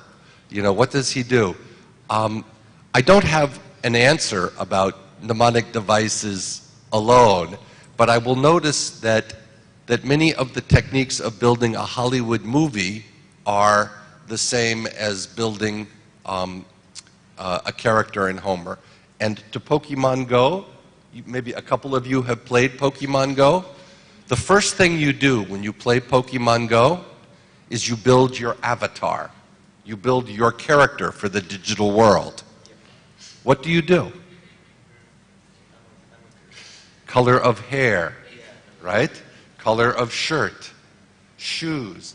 It's like being Homer. You are creating a hero, right? Now, in this early Pokemon Go, you don't get to choose a particular weapon or a particular horse or car. But I think that these things will happen, and I think if we study traditional Indonesian culture and how stories are told, traditional Greek culture, I think we can perhaps have clues about how to tell better stories using these brand new tools.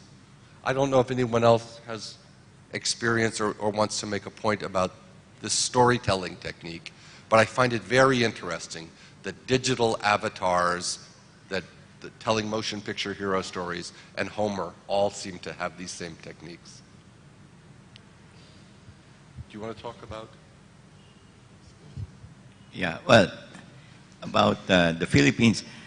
Yes, you know, in the Philippines we have the National Commission for Culture and the Arts. This is a commission that supports projects of any kinds of projects on the arts and culture. And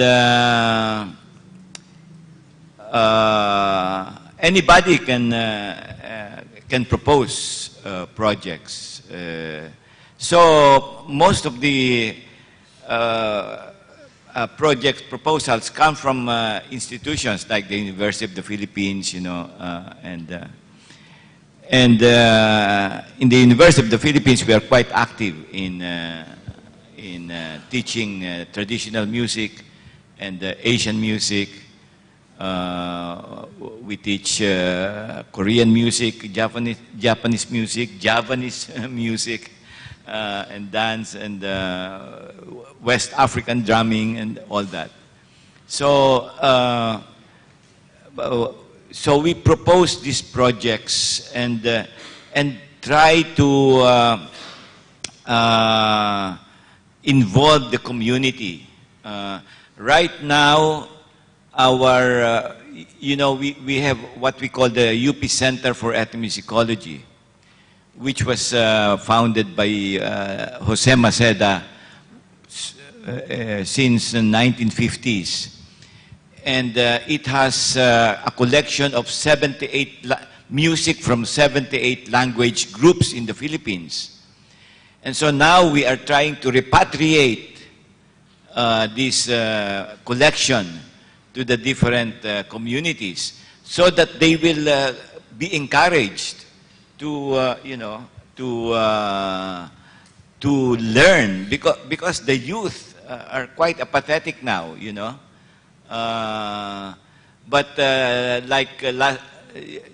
just this year, I went to repatriate all my collection in one community in the Cordilleras, and when I played to them, you know, the singing of their grandfathers, you know, oh, they began to cry. And now they are encouraged to, you know, these are different devices by which you can encourage, you know, the youth to practice again, you know, the traditional music. Did I answer your question?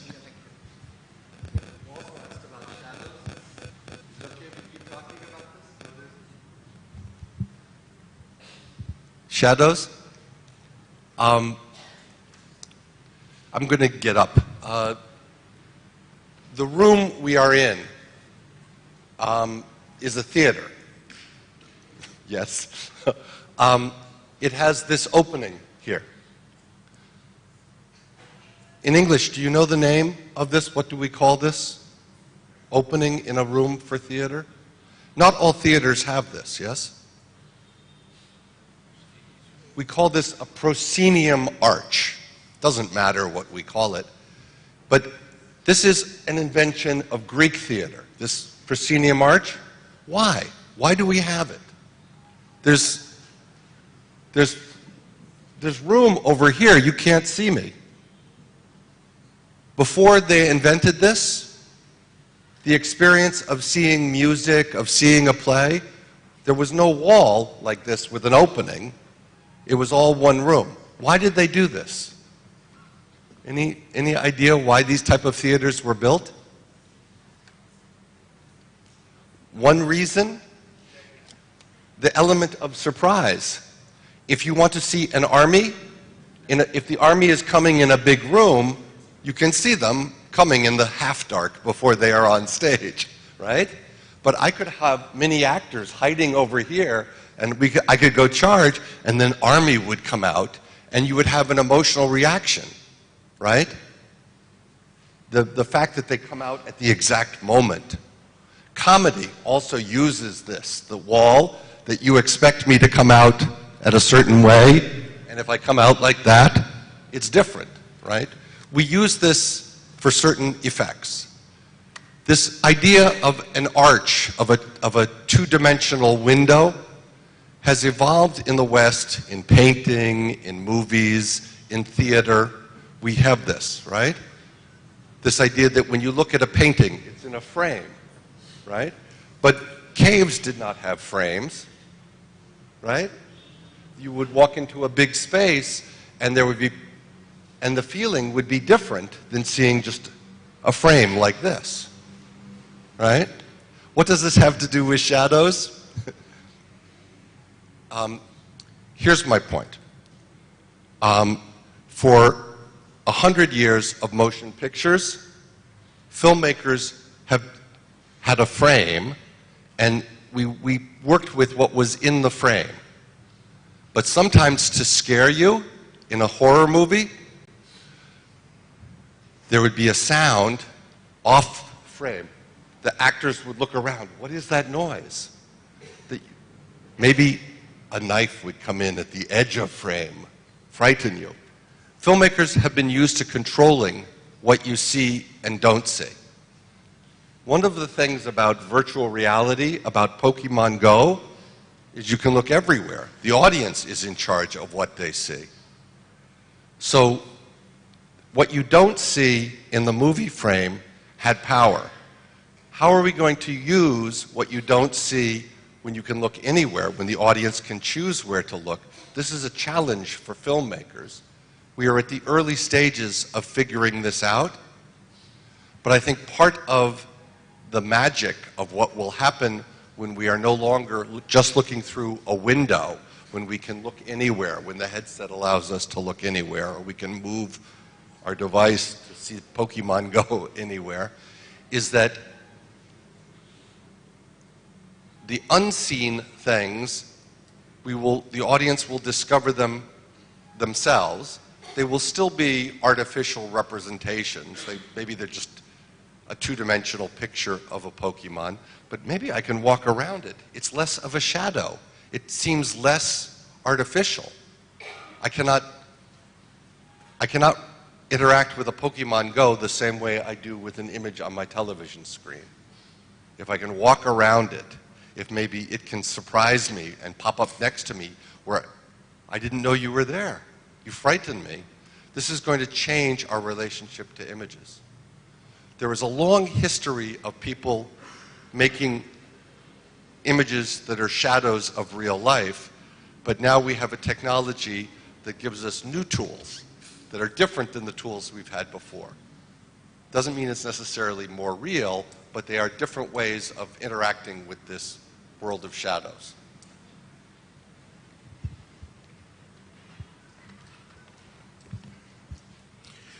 Okay, thank you. Now we come to Komang Arba, please. Good afternoon. Name also your affiliation, your institutions. Thank you. My name Komang Arba Wirawan from Film and Department Institute of the Art ISI Denpasar from Bali. Om Swastiastu, Assalamualaikum, salam sejahtera untuk kita semua. I'm interesting, I see it as the excellent seminar. Thank you for invitation. The first, thank you for the time given to me. I would like to ask a question for Prof. Tirta and Nursitama, PhD from BINUS. On your opinion, what is actually the benefit of Asian community toward the development of art and culture in Asia? The second, to Prof. Randy Finch, maybe next time invite in speaking in Bali in my institution. No, photography regarding the development of technology in photography, for example, the use of drone in talking picture process. How can we organize the regulation of using it, such as the regulation for specific area? Why, the second, why develop Indonesian film industry is quite slow to other country? Example, Korean film industry, maybe K-pop. Thank you.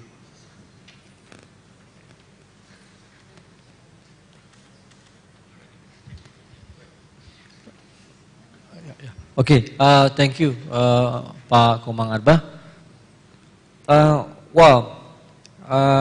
Basically the basic idea of being one community, as ASEAN community, is that we are now in the same, what you call it, feeling. Yeah. We have a same ownership. Okay. Before we become the ASEAN community, there are Indonesian, Filipino, Malaysian. So in fact, we are in the Southeast Asian region, but separately by the sovereignty of our border, yeah, geographically, or administratively, or legally. Yeah. But being the ASEAN community, basically we are now one. Yeah. This is a tagline. ASEAN community as one community, and then one vision, one identity, one caring and sharing community. Of course, this is a jargon or tagline. For politicians and diplomats, it's very interesting about it. Discussing over coffee, over dinner, and everywhere in ASEAN, from one cities to another cities. Okay, that's what they are paying for. Yeah. But now, your question was interesting. Yeah. What is the contribution, or what is the benefit as being ASEAN members or ASEAN community for the socio-cultural? As I mentioned in my speech, there are some key focus areas in the ASEAN socio-cultural community. Yeah. Okay, that among others, I pointed out maybe two areas that all of you, the epistemic, I call it epistemic community, and arts and cultures can contribute. I mean, for example, now I think we, in a concrete way, we can collaborate. For example, we are from Bali for Indonesia, can collaborate with Professor Santos from Philippines, or other colleague from Malaysia, or other Brunei, or even other 10 members of ASEAN countries, without borders. Yeah. That's why I argued in my speech the development of, or the achievement of ASEAN sociocultural is less, less recognized or less appreciated compared to other two pillars. If we talk ASEAN ASEAN political strategic community, we talk about how to work together about in order to face the China and South China Sea, for example, or about the human rights, for example. In Asian Economic Community, we talk about how ASEAN being a single production base. We create a product within the ASEAN countries and also sell the product or services to other ASEAN countries. This is the ASEAN Economic Community. But the ASEAN sociocultural is very difficult to define. That's why I'm not expert in sociocultural, but I'm interested in these issues. If we discuss or we have debated this issue over other professors or academicians within the 10 other members, so what are really definition of culture? Yeah. So that's why the presentation of Professor Santos was excellent. Comparing, yeah, this is what I just learned. Comparing a kulintang, maybe I prefer to say it gamelan, maybe. I'm not sure, yeah. But kulintang a bit different with the wooden, yeah, and gamelan made from I don't know, silver or bronze, from bronze, yeah, from bronze, yeah. So we can imagine that we can find kulintang in Philippines, maybe in of course I believe in Malaysia as well, okay, and Brunei also, in Indonesia, of course. So can we define it as identity, as culture? Because I believe ASEAN community is a modern terminology. You know? When I'm now doing my research on integration, yeah, socio-cultural integration and also economics between Johor, Singapore and Batam. My curiosity was why the development in Batam was less developed compared to Johor after 2006. Of course, there are factors of Singapore also, but we have a problem in Batam. But what I learned was that actually there is a cultural factors.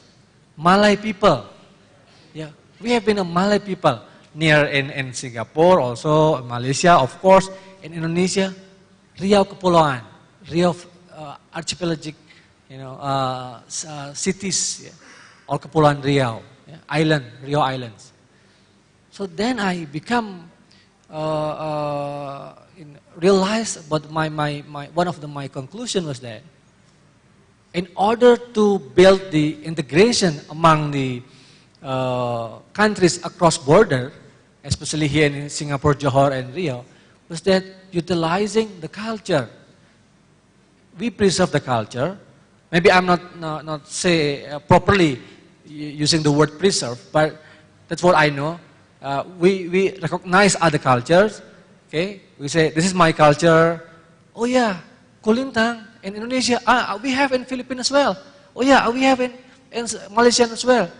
Instead of arguing that Riau is owned by Indonesia, yeah, but maybe a few years ago we believed that some Indonesians went to work in Malaysia, and also vice versa. That is, I think, the benefit of culture as a fundamental building the integration of ASEAN. So I believe this. Once I listen to both professors here presentation, and I see, okay, by comparing others, by understanding about the, let's say, culture, music, yeah, and I did enjoy how the players is like what so called like now maybe fusion jazz, maybe, yeah, if we call it in the modern terms, but maybe it was traditionally. and I don't believe that it was taught by, very specific partiture, yeah. But I think it's just about the how, like a skills. I don't know, maybe you can correct me if I'm wrong, but it's about skill, how to do that, and then orally taught by the masters. That way, so basically, I argued that the benefit is being a foundation, how to integrate between the countries or 10 members countries. And I believe from the IR perspective as well, there are very limited research on this. Maybe we can start from work like what Professor Santos did, and then we can do go more abstract about how the relation between societies. Maybe we can borrow from the historical point of view. Also, then we go to the, let's say, more politics and more IR diplomacy issues. Yeah, hopefully it can answer your question. Yeah, sure. Can I just make a follow-up on this question? I've been involved in many ASEAN COCI, the Committee on Culture and Information. And it's a venue by which our peoples get to know each other, get to know each other's cultures. Last November, there was an ASEAN Youth Music Camp, and I was the director of that project, and musicians from 10 different countries came together in Sagada, in the mountain province, and so each night, about 3 countries would present their music and dances, and we find similarities. We find similarities as well as difference. That's why we appreciate the diversity as well as the commonality of this of our cultures. And at the end of that event, I composed music for all the different instruments of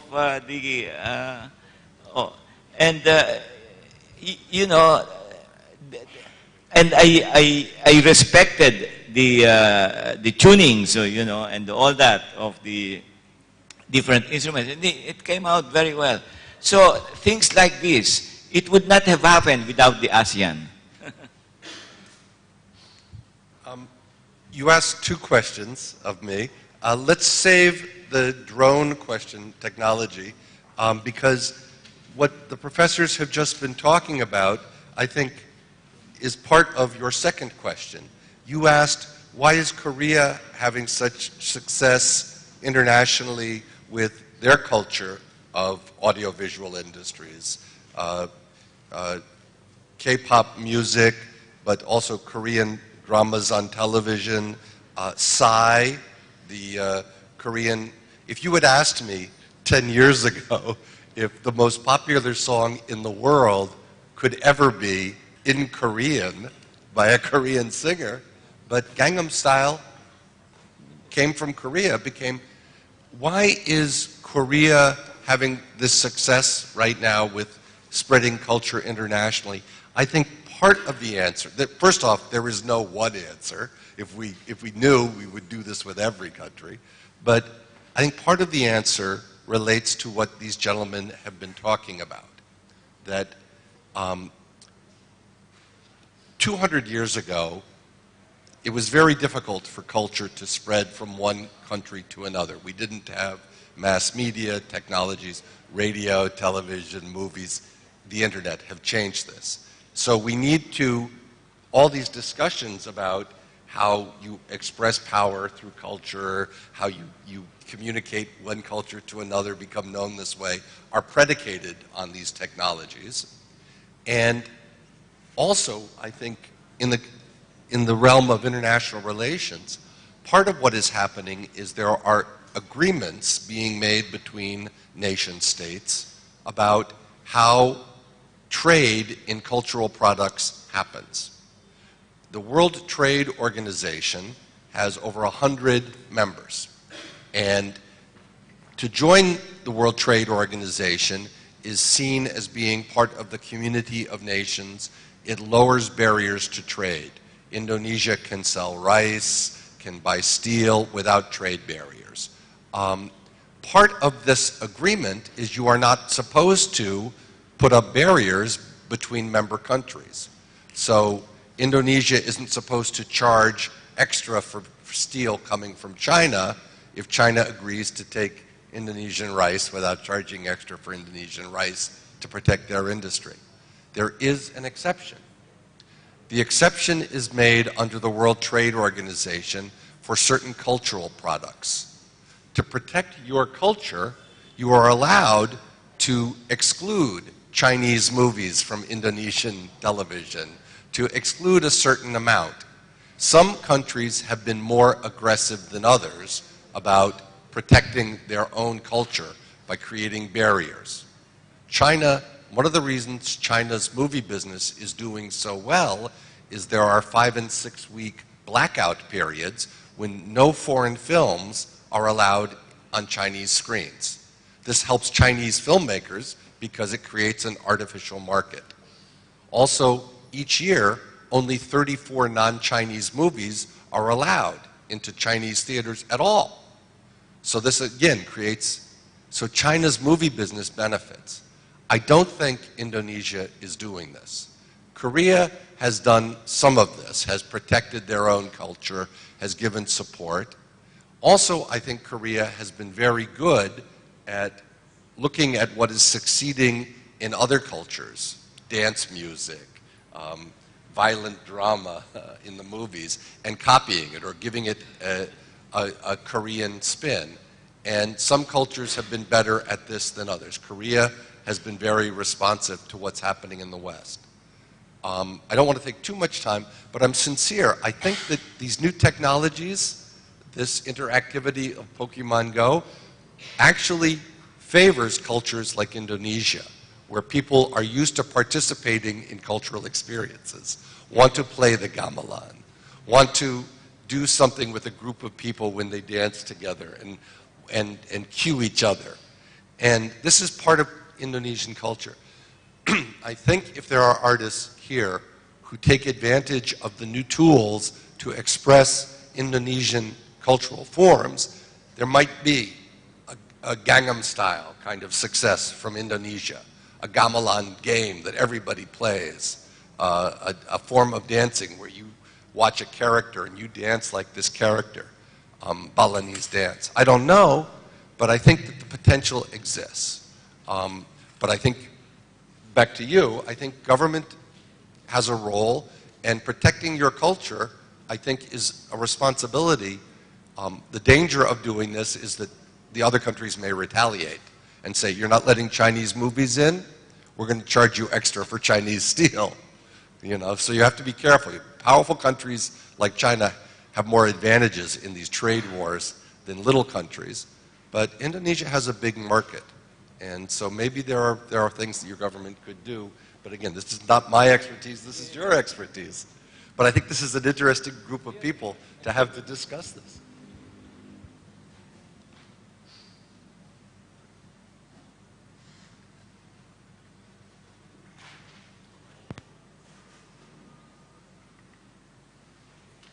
Thank you. Next is Harpa.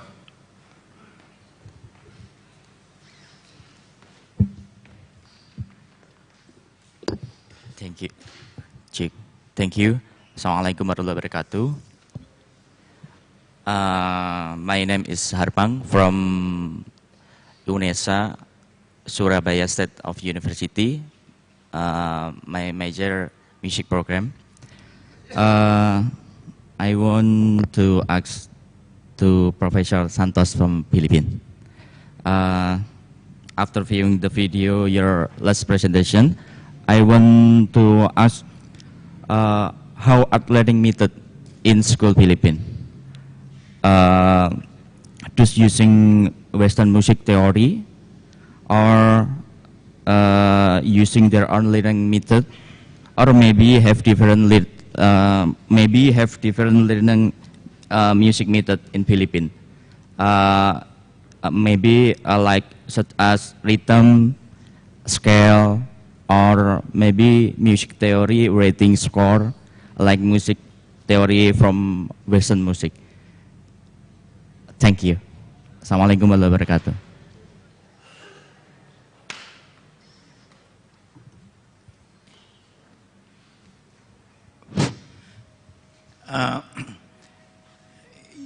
You know that our Conservatory of Music was established 100 years ago. We are celebrating our 100th year this year. And it was established as a Western Conservatory of Music. In 1934, there was research that was done on the different ethnic communities in the Philippines.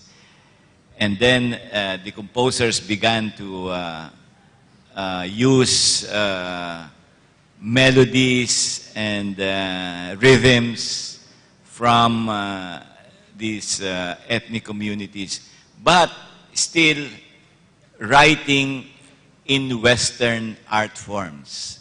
Okay. But recently, well, when Jose Maceda came, you know, he put a lot of importance on traditional music. And so we now have a department of musicology which provides a curriculum on Asian music. Okay? So, while still the students of Asian music learn Western music theory, because everybody has to learn Western music theory, they also learn the theories of the Asian music. Okay? And they know the difference, you know. So they don't mix. We don't mix Western music theory and Asian music theory. In fact, the School for Living Tradition, you know, is bereft of Western, anything that is Western, you know. It teaches the students to play and dance and act like the native practitioners, you know. So I don't know if that's answering your question about the theory of Western music. We make a difference between the theory of Western music and the theory of Asian music. Does that answer your question? Teaching method. Yes. Of course, that's what I was telling you about, the mentorship. The mentorship program in the university. We hire practitioners from the ethnic communities, and they provide their own methodologies, you know. Yeah, they provide their own methodologies of teaching, and the number of pieces that the students need to learn, you know, like that, without having to resort to, you know, the piano repertoire or anything like that. So, in fact, they devise their own notation, you know. notation for the kulintang, you know, and notation for the nose flute. They devised these things by themselves so that we become richer, you know. The curriculum becomes richer that way.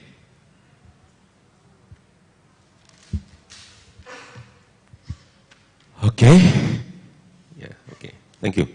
Okay, we still have 15 minutes to go. Please, I think we have only 2 persons to ask, okay? Andreas and, what's your name? Yeah. We have only 10 minutes, about, yeah. Okay, Andreas. Hello? Yes. Okay, my name is Andreas Schmack. Actually, I'm Doctor of Law. I have nothing to do with culture. That means I'm a little bit displaced among all you experts. And for me, it's also a little bit difficult to connect the 3 topics of the 3 speakers.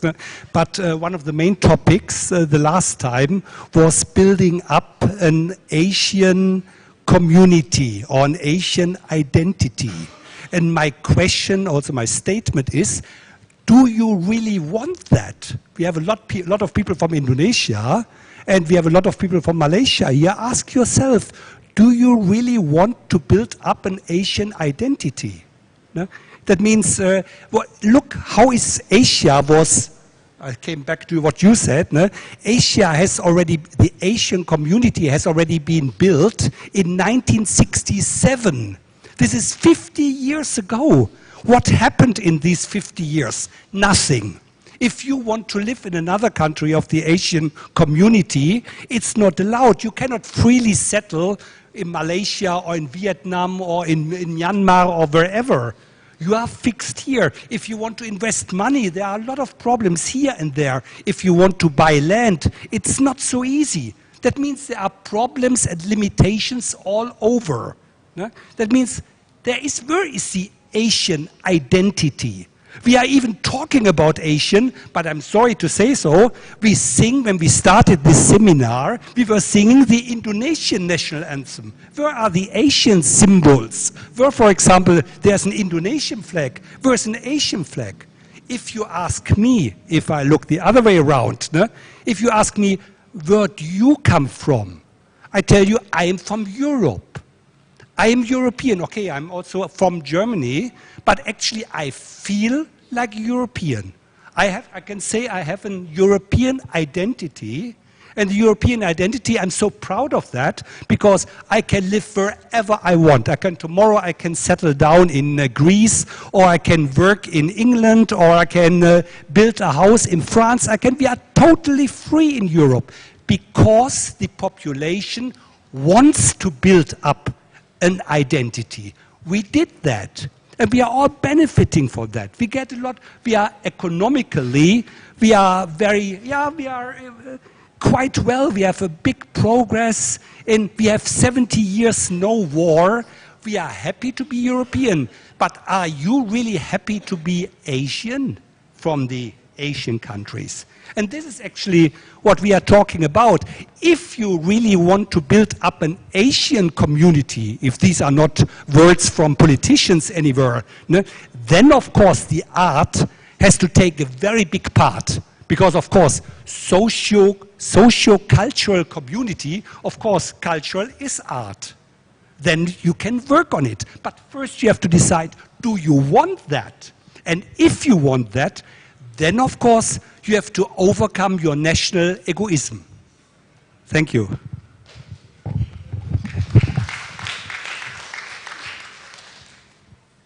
Okay, next. Yeah, your question. Your name and affiliation. My name is Claire Chan. I'm from University Pendidikan Sultan Idris in Malaysia. I'm also an ethnomusicologist. My question is posed to Professor Santos and also Professor Finch. In Professor Santos' videos, we saw a lot of cultural revitalizers and also cultural consumers, the agents and the consumers. My question is, how is it sustainable? How are these projects sustainable? Because I believe that if a community were to sustain its culture, it's important for the children of the community themselves to actually be interested in traditional music. But what if the reality is the children are not really interested in traditional music at all because it's not a form of rite of passage or ritual anymore that is important to them? So the question is, how can these kind of projects be sustainable? And maybe Professor Finch might have an answer to that, because I was thinking along the lines of technology.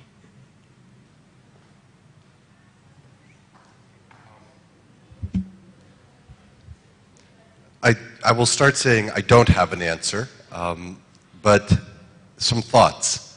Also inspired by talk about the EU. This year, the European Union had meetings about Netflix, about these over-the-top distribution of motion pictures. There is a global market now for motion pictures, and Netflix went from being in a handful of countries last year to being in over 130 countries, including Indonesia, but all the EU countries, virtually all the countries in Asia, with the exception of China, and Syria. But basically everywhere else you can get Netflix. And the EU decided to make local culture possible in the face of global motion picture dominance by a few big corporate powers, that each country in the EU, as a country, France, Germany, could set their own thresholds about how much local content must be supplied within their country on Netflix. For Netflix to transmit motion pictures into France, France is going to require that over half of the content on Netflix be French content. And the EU said this is going to be appropriate. This is a question of international business. This creates an artificial market for French filmmakers. If Netflix wants to be in France, they must buy French films. So this creates an economic sustainability for French content. The same thing can happen with Spotify and music services. And the EU is taking the same sort of steps as to music services. Now, this doesn't, in your question you asked a more difficult question, young artists. How can you get young artists to create uniquely traditional or Indonesian music? And I think your question is a good one. Is preserving Indonesian culture, a uniquely Indonesian form of expression, a goal that the culture wants? Or should it just be we're all competing in a global market and we want to encourage students to make what makes the most money? Korea is doing this. Gangnam Style is not Korean traditional music, it is 20th century global pop music. Same thing with a lot of Korean drama. It is global pop culture. It isn't preserving the old ways, the traditional language. I'm not sure that there's a market for it. There are these competing, there is the economic incentive and the cultural incentive. And these are two different goals that cultures must work out for themselves. And do they work it out regionally, as nation states? Difficult questions, well beyond my ability to help decide. But living in Taiwan, which is under great pressure from China, as you know, China considers Taiwan a renegade state, a province of China. This question of a Taiwanese cultural identity is of great political and social importance. To many people in Taiwan, having Taiwanese films, Taiwanese music is a form of expressing identity in the face of hegemonic power from a big neighbor. And I think that Indonesia's role in Asia requires the kind of analysis you were asking. Do you want to be Asian? Do you want to be Indonesian? What are the goals of the culture? And what will the government support economically and culturally? First of all, I would like to address this answer to you.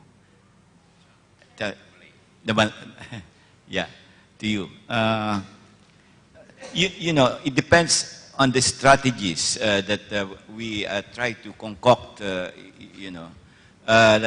Another strategy, for example, that I've been involved in is the national music competitions for young artists. Now, in 1976, we included traditional music in the competitions, but it's not really a competition. We choose young artists from different communities, and we select the best and let them come to Manila to perform, you know, so that they will have a sense of pride in what they're doing. So once the young artists learn their traditional practices, then for the next 20 years, the traditional practice will survive. So it depends on, and as I said, you know, like the schools for living traditions, you know, this is all over the Philippines now. So these are strategies in order to preserve, so-called, you cannot really preserve, but conserve these traditions, even if, you know, the fields are disappearing, you know, and all the animistic practices are disappearing, you know, but still, in essence, the practices survive. And okay, well, in the comments of Andreas, you know, we have to think of this in context. For the last 400 years, Asia has been colonized by Europe. So now we are beginning to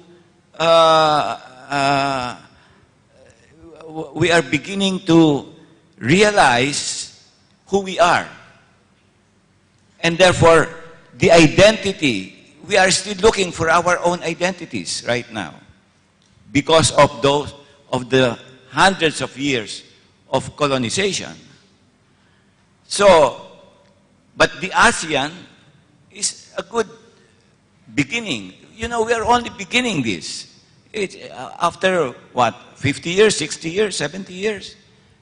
We are just beginning to realize that we are somehow related, you know, in race, in culture. So, yes, we would like to be identified as ASEAN because we are different. We are not Europeans. We belong to the Southeast Asian community, and that's what we have to. And that's what we have to enrich, you know, in a way. That's why all these efforts now, of course, these are not perfect efforts, but in governance, in socio-cultural identities and all that. But, you know, we have to see this whole thing in context. That's what I'm trying to say. You cannot compare Europe to Southeast Asia. I don't think so.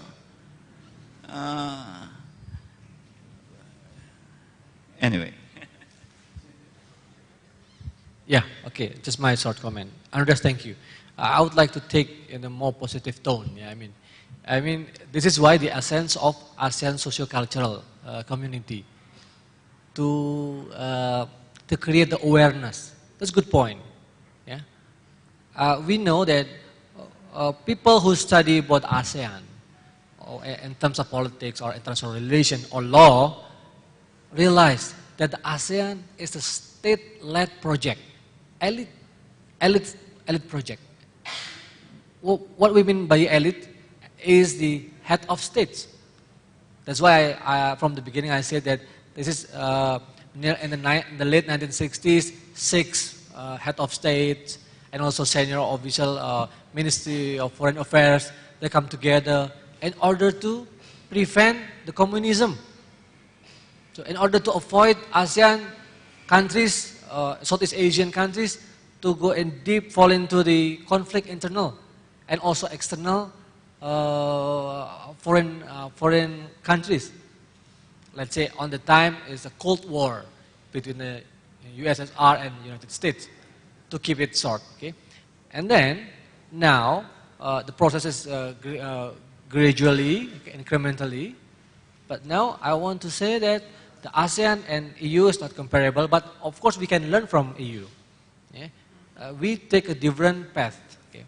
But now what I want to encourage all of us is that let's take the Andreas question seriously by saying that, okay, do we really want to be, what so-called ASEAN identity, or do really want to be identified as ASEAN?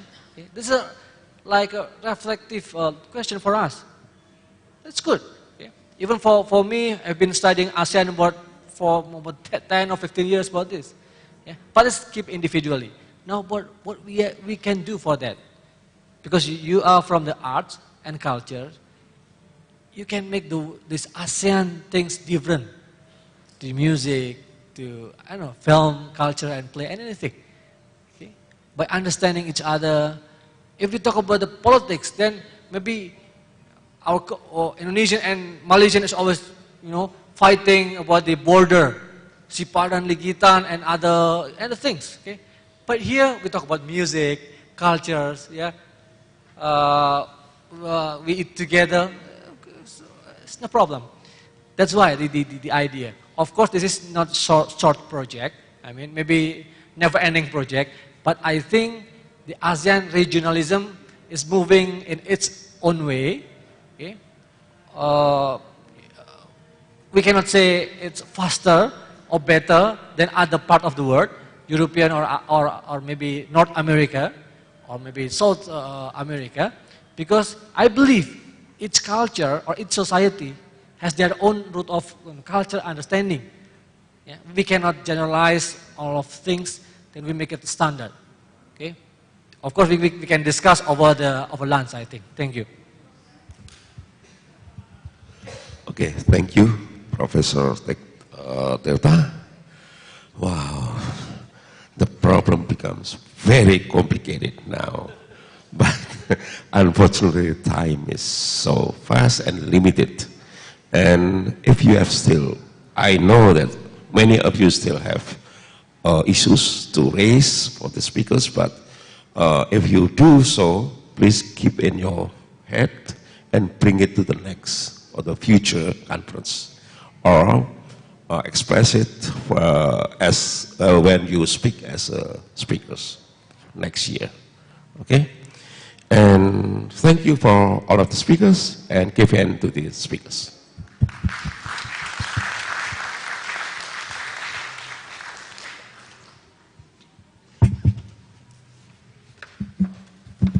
Thank you very much for Professor Tirta, Professor Ramon, Professor Reddy for your very interesting talks. And also thank you for Professor Dr. Santosa for moderating this session. We would like to remind everyone that delegates will be issued with certificates after the parallel sessions later this afternoon. But the people giving papers will receive their certificates later at the hospitality night.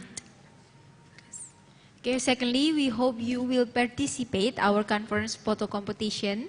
Please upload your photographs. You can take photographs in this place. You can upload to Facebook with using hashtag IICACS 2016, and we will choose the 2 most interesting photographs after today's event are over. And the announcement will upload in Facebook also. The winner can collect their prize, a free copy of the conference proceeding at registration tomorrow. Please note that all delegates who are joining tomorrow's workshop must register again tomorrow morning. Registration will be open from 7:30 to 8 a.m. here at TEATER KECIL lobby. If your workshop is on Campus 2, there will be free transportation leaving here at 8 a.m. Okay, and now we will have lunch just outside this TEATER KECIL, and toilet can be found in there and outside there. And for Muslim people, if you want to pray, you can go to the mosque with Mr. Doni and also with the people wearing red jacket. And also, we have hospitality night at 7 p.m. and you can enjoy the performance. Okay. Okay. And the parallel session will be at 1 p.m. sharp. So to make sure there's plenty of time for presentation and question at the end, please make sure that you arrive on time. Room locations are given on the map in your booklet, and conference committee members in red uniforms will also be able to help you to find your room. Thank you. Okay, and for the announcement, please take the abstract at the receptionist just outside this room. And then later, if you want to go to the parallel room, you can follow Riva in the parallel 1 room, and the second with Ryan. With Ryan in the parallel 2 room, and the parallel 3 room with me. Thank you very much.